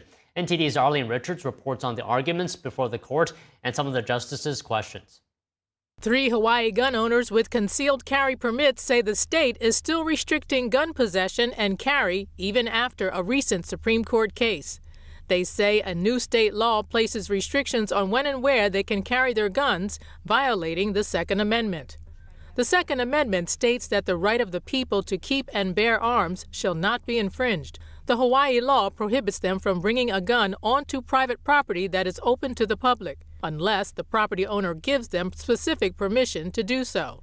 Much of the arguments Tuesday centered around whether Hawaii's law applied national traditions or only those unique to Hawaii. Justice Brett Kavanaugh questioned whether the state had accurately applied previous Supreme Court cases. Court's cases have started with the text, which declares an individual right. And then in Heller and in Bruin, the court has elaborated on it. Of course, there's, as there are with all rights, as Heller said, some exceptions. But those exceptions, to be recognized, must be historically rooted. A deep tradition, a broad tradition, widely recognized, commonly recognized, not isolated examples, particularly not ones from the Black Codes, but even apart from that, not isolated examples. Justice Neil Gorsuch wanted to know why the state relied on the Black Codes, which were restrictive laws passed by Southern states after the Civil War to restrict the freedoms of Black Americans.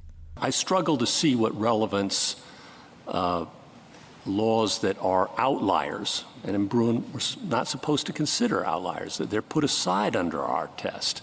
We're looking for the mainstream and a significant tradition. And you rely very heavily on an 1865 Black Code law in Louisiana. At the end of the day, it was unclear which way the court would rule, but considering that several of the arguments and questions centered around the court's reasoning in a similar gun law case, the majority appears to be leaning toward not allowing the Hawaii law. Arlene Richards, NTD News. President Trump has been in office for exactly 1 year in his second term. Joining us now to discuss is Mike Leon, Director of Strategy at the Free and Equal Elections Foundation and host of the Can We Please Talk podcast. And we have Tony Kinnett, national correspondent at the Daily Signal and host of the Tony Kinnett Cast radio show and podcast. So good afternoon. Good to see you guys, as always. Mike, I'll start with you today. The president speaking this afternoon listed his top 3 achievements in this first year. I want you to take a look at this clip here. So I think the building of a really powerful military has been a great achievement, and that would include the Venezuela thing. That would include the attack on Iran and the wiping out of the nuclear threat. I think that's been really amazing what we've done militarily. I think what we've done in business has been incredible. We have $18 trillion coming in. Plants are being built all over. Thousands of plants are being built all over the country. 18 trillion is a record. No country has ever come anywhere even close to that. I think that's a record. And I think that most favored nations for drugs is something that nobody thought they'd be able to get.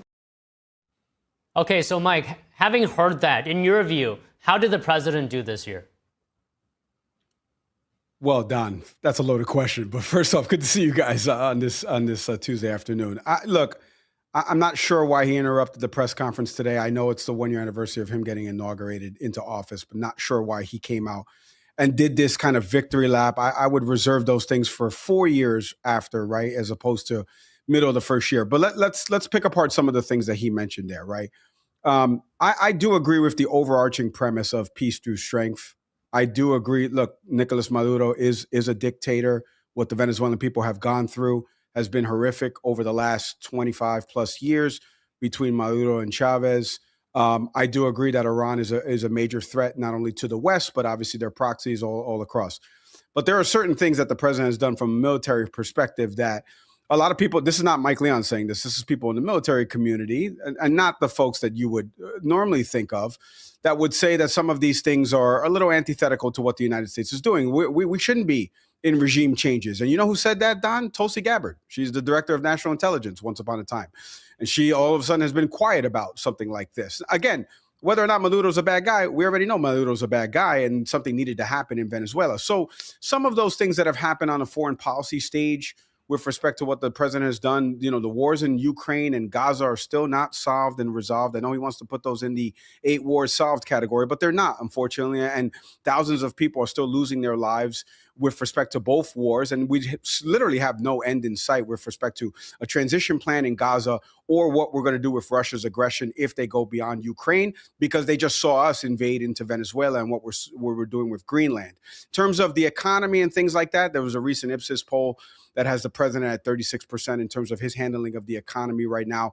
We still, obviously inflation has gone down a small trickle since the Biden administration and into 2025, but there are still things from an economic factor, still some industries and sectors that are still hurting. And I do agree with the president's overarching premise of using tariffs as a strategy, but the way he's gone about it and also the tax that's been imposed on Americans because of this, I feel like some of those things are things I wouldn't be running around championing, especially in a 2026 midterm election year.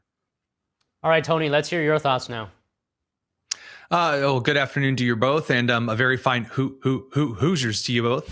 Sorry, it's a little Indiana, something I had to get in there. Yeah. That all said, I do think the president of the United States was going to do this. We actually had somebody ready to go, knowing he was likely going to get out and run some kind of a victory lap here. Again, agreeing with Mike on the military perspective, the peace through strength. I look at John Fetterman and Senator McCormick in Pennsylvania, who have essentially answered from the left and the right in a unified message on a lot of these things. And I think that that's very appropriate. It shows a likely group of people in the industrial center of the country that are looking towards things like stability and foreign policy that does come through peace through strength. I think that's effective. Now, taking that same group over into the economy, the president of the United States has done some really excellent things via the economy this year. You look at the deregulation, where he deregulated the Department of Energy, deregulated a lot of things that were put in place that really ruined aspects of American industry and growth, all the way from their energy requirements for wind and solar, as opposed to things like nuclear and the development of cleaner natural gas. Of course, looking at how the United States handles that energy trade policy on a global stage is also very important. There are some things that the president carefully left out of his year roundup and review, and you can take that one of two ways. Number one, you can say, hey, there are things that are in progress that haven't shown the fruit yet. We were promised a lot of golden, wonderful things out of the tariffs. We didn't get them. We were promised a lot of really terrible, awful things out of the tariffs. We didn't get them.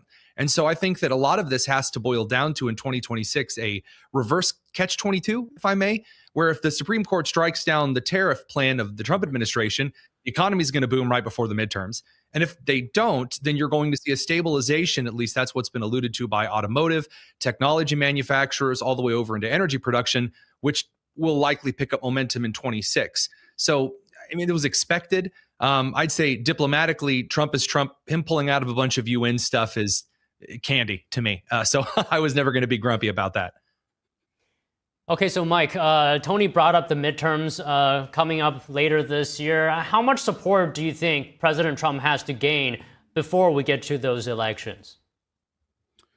Well, I think within Tony's answer is the actual overarching answer, right? Like he mentioned a Supreme Court case that will really have an impact on this. The economy is always number one. It's what any Democratic strategist, Republican strategist, independent strategist will tell you. All right, it's always the economy, stupid, in the words of James Carville. So we don't know where we're going to be at this point come end of October, beginning of November, whenever early voting starts in different states, right, Don? So I think there's a myriad of factors here. I don't think the trickle effect of 25 and those elections, because as I've talked about on this network and with other folks ad nauseum, has been that you can't really, you can magnify the voter turnout, like Prop 50, for example, in California, obviously in New Jersey, the margin of victory between, Jack Ciattarelli, somebody who's known in New Jersey politics versus Mikey Sherrill, who's like a freshman or sophomore, a congressperson in a smaller district out there in Jersey where I used to live once upon a time. So you can kind of look to some of those examples, but voters are creatures of the habit. So creatures of the moment, excuse me. So 2026, they're going to be looking at the present moment, right? Now, here's one thing I will say that wasn't talked about. And we've seen some pushback from billionaires on this. Trump has talked about this credit card and the APR interest rate and getting this down to a real fiscal number that would put money back into the pockets of folks and actually attack the root issues of why 44, I think it is, million people are in credit card debt of over $6,000 or more. And he wants to tackle that. And I saw people like Bill Ackerman on Twitter saying, don't do this, which means that if anytime a billionaire says don't do it, you should do it, because there's a reason why he wants to do it, because he wants to make his pockets a little bit bigger.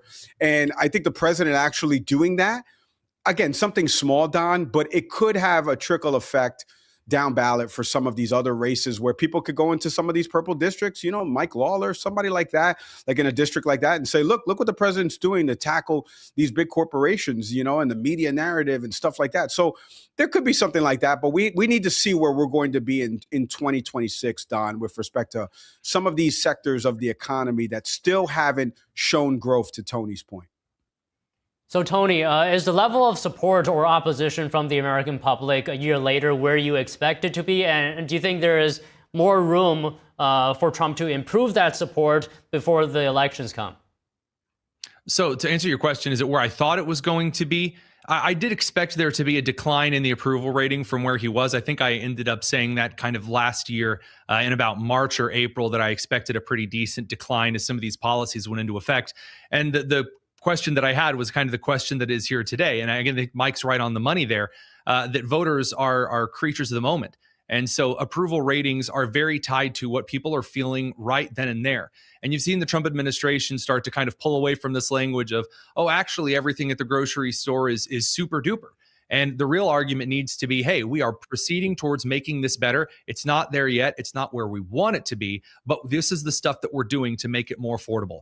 That's a winning message. Now, do they stay on that? Well, who knows? None of us do. The president of the United States gets up and, after making a joke about almost catching his hand in the binder clip, then tears right into the conversation of, the economy. Now, that said, I will push back a little bit on what Mike said about the 10% credit card cap. The president doesn't necessarily have any authority to do this, which is why so far I haven't really seen a large amount of pushback to kind of fill in those details. But I would also push back and say there are a lot of people other than just billionaires who have suggested that artificially manipulating rates and telling private organizations how they should do business that no one's forced to take part in the first place, that's not what's causing high amounts of credit card debt, borrowing things that you can't afford. And again, things that, again, we can talk about what people have to put on the credit cards is a huge part of it, like groceries we saw high in 2023 and 2024. But as to Trump's kind of populist, sometimes it's Bill Clinton, sometimes it's George Bush, sometimes it's more libertarian in its economy. It's kind of a spin of the wheel. That's still up for grabs in 26. And that I was not expecting. I'll say it. I wasn't expecting him to go as Bill Clinton as he has in office. All right. That's what do you think? Is that a good impression, Mike? I did not have sexual. Anyway, I'm not going to do my Bill Clinton impression, but So, Mike, I wanted to move along from the midterms. I had a question for you about his deployment of federal immigration enforcement into cities. Yes. What is your view on it? A lot of conversations being had about, for example, ICE in Minnesota. Yeah. Donna, I'm so glad you asked this because I want to give everybody a realistic picture here because I live in Miami. A lot of Cubans, Venezuelans, Haitians lost TPS status here. There's a recent article that came out in the Washington Post about some of the Cubans that have been deported here that actually did vote for Trump, some that have been in detention centers. There's been some over-magnification as anything in media, but there's also been some real heartbreaking stories of people that are doing it the right way. As we have always heard people say, do it the right way, go to your appointments. Folks, I've said this a bunch of times. I'm going to say it again. In 2024, the signs at the RNC said mass deportations now. The enforcement actions of the Trump administration was to make everybody who is here illegally a crime. It is no longer a civil offense. It is a criminal offense. Whether you agree with that or you don't agree with that, I would lecture you to go vote for the person that wants it to be the civil, not the criminal. The Trump administration came in, they made that change. You can go to Can We Please Talk's library of podcasts and shows where former federal prosecutors, immigration attorneys have all echoed the same thing on my programming. Now, here's the problem. Trish McLaughlin, who I happen to know personally, former Vivek campaign's manager and somebody who I text frequently for comment. She said in the thing that played right before Tony and I came on, 7,000 of the folks that have been deported, of the 622,000 from the figures that they just gave in December of 25, 7,000 of them are actually like the criminals, the hardened criminals. Don, that's 0.011%. Of those 1.9 million self-deportations in totality with that, over 2.5 million, that means less than 0.002% are people that are actually hardened criminals. That's a huge issue. That means that it's everyday people that are contributing to this economy, they're contributing to this society. These are folks that were doing it the right way, whether or not they lost in mails, the next court appearance, they were meeting with immigration attorneys, et cetera, et cetera. These are all statistics. This is not Mike Leon statistics. I see Tony a little shrugging. These are not Mike Leon statistics. This is from DHS's own official numbers. I'm just pulling the numbers and doing a simple calculation and at times, and carrying the one. So moving the one, I should say, decimal point wise. So if that many people are being sent away and that many people are self-deporting, that is going to have a negative impact on our economy. And I've pointed to this about Florida construction industry because I have family that works in that. They've seen people that have not shown up for construction jobs. And again, Tony and I agree on this. Pay them the right wage, make them legal so that way you're actually doing everything by the books. Agree with all that. But we're seeing a lot of people with the immigration. I think this is going to be a carryover into 26, Don, because this is affecting, just for me, here in Miami, Miami-Dade, Broward, Palm Beach County, we're seeing the effects that it's having to citizens that are happening around there. And it may turn a maybe reddish district that was a +10, +12 for Trump and for, let's say, Representative Salazar or Jimenez in District 27, 28. It may turn to the Democratic favor in 26 because of immigration and the impact it's having locally. Okay, Tony, we just have a bit of time left. We'll just get one more comment from you.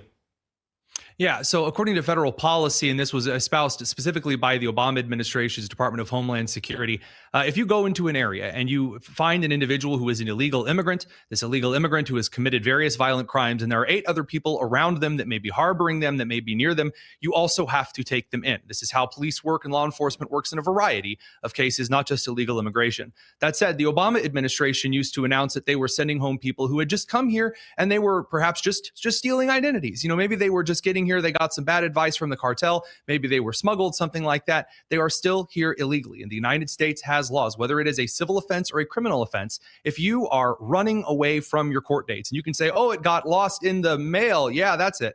Well, okay, that happens 10,000 times. And then you don't notify anyone of your changed address because you're not here legally, and you don't do things the correct way. You are then violating the law. It is illegal, a criminal offense, to run away from immigration customs enforcement, to evade federal law enforcement.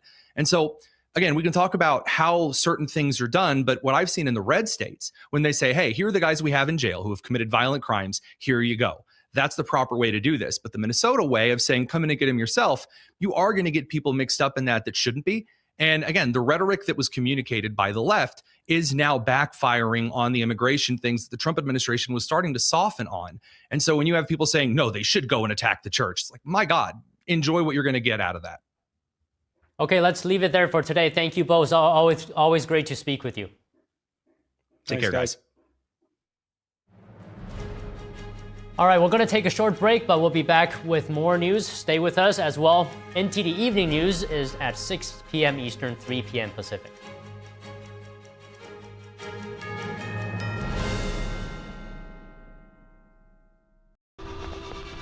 Being a cowboy, I don't know anything different from when I was 3 or 4 years old. I did tough things. I thought everybody needed to do tough things, and if you didn't, I didn't have time for it. I had a very successful career at a very young age, and life was fast.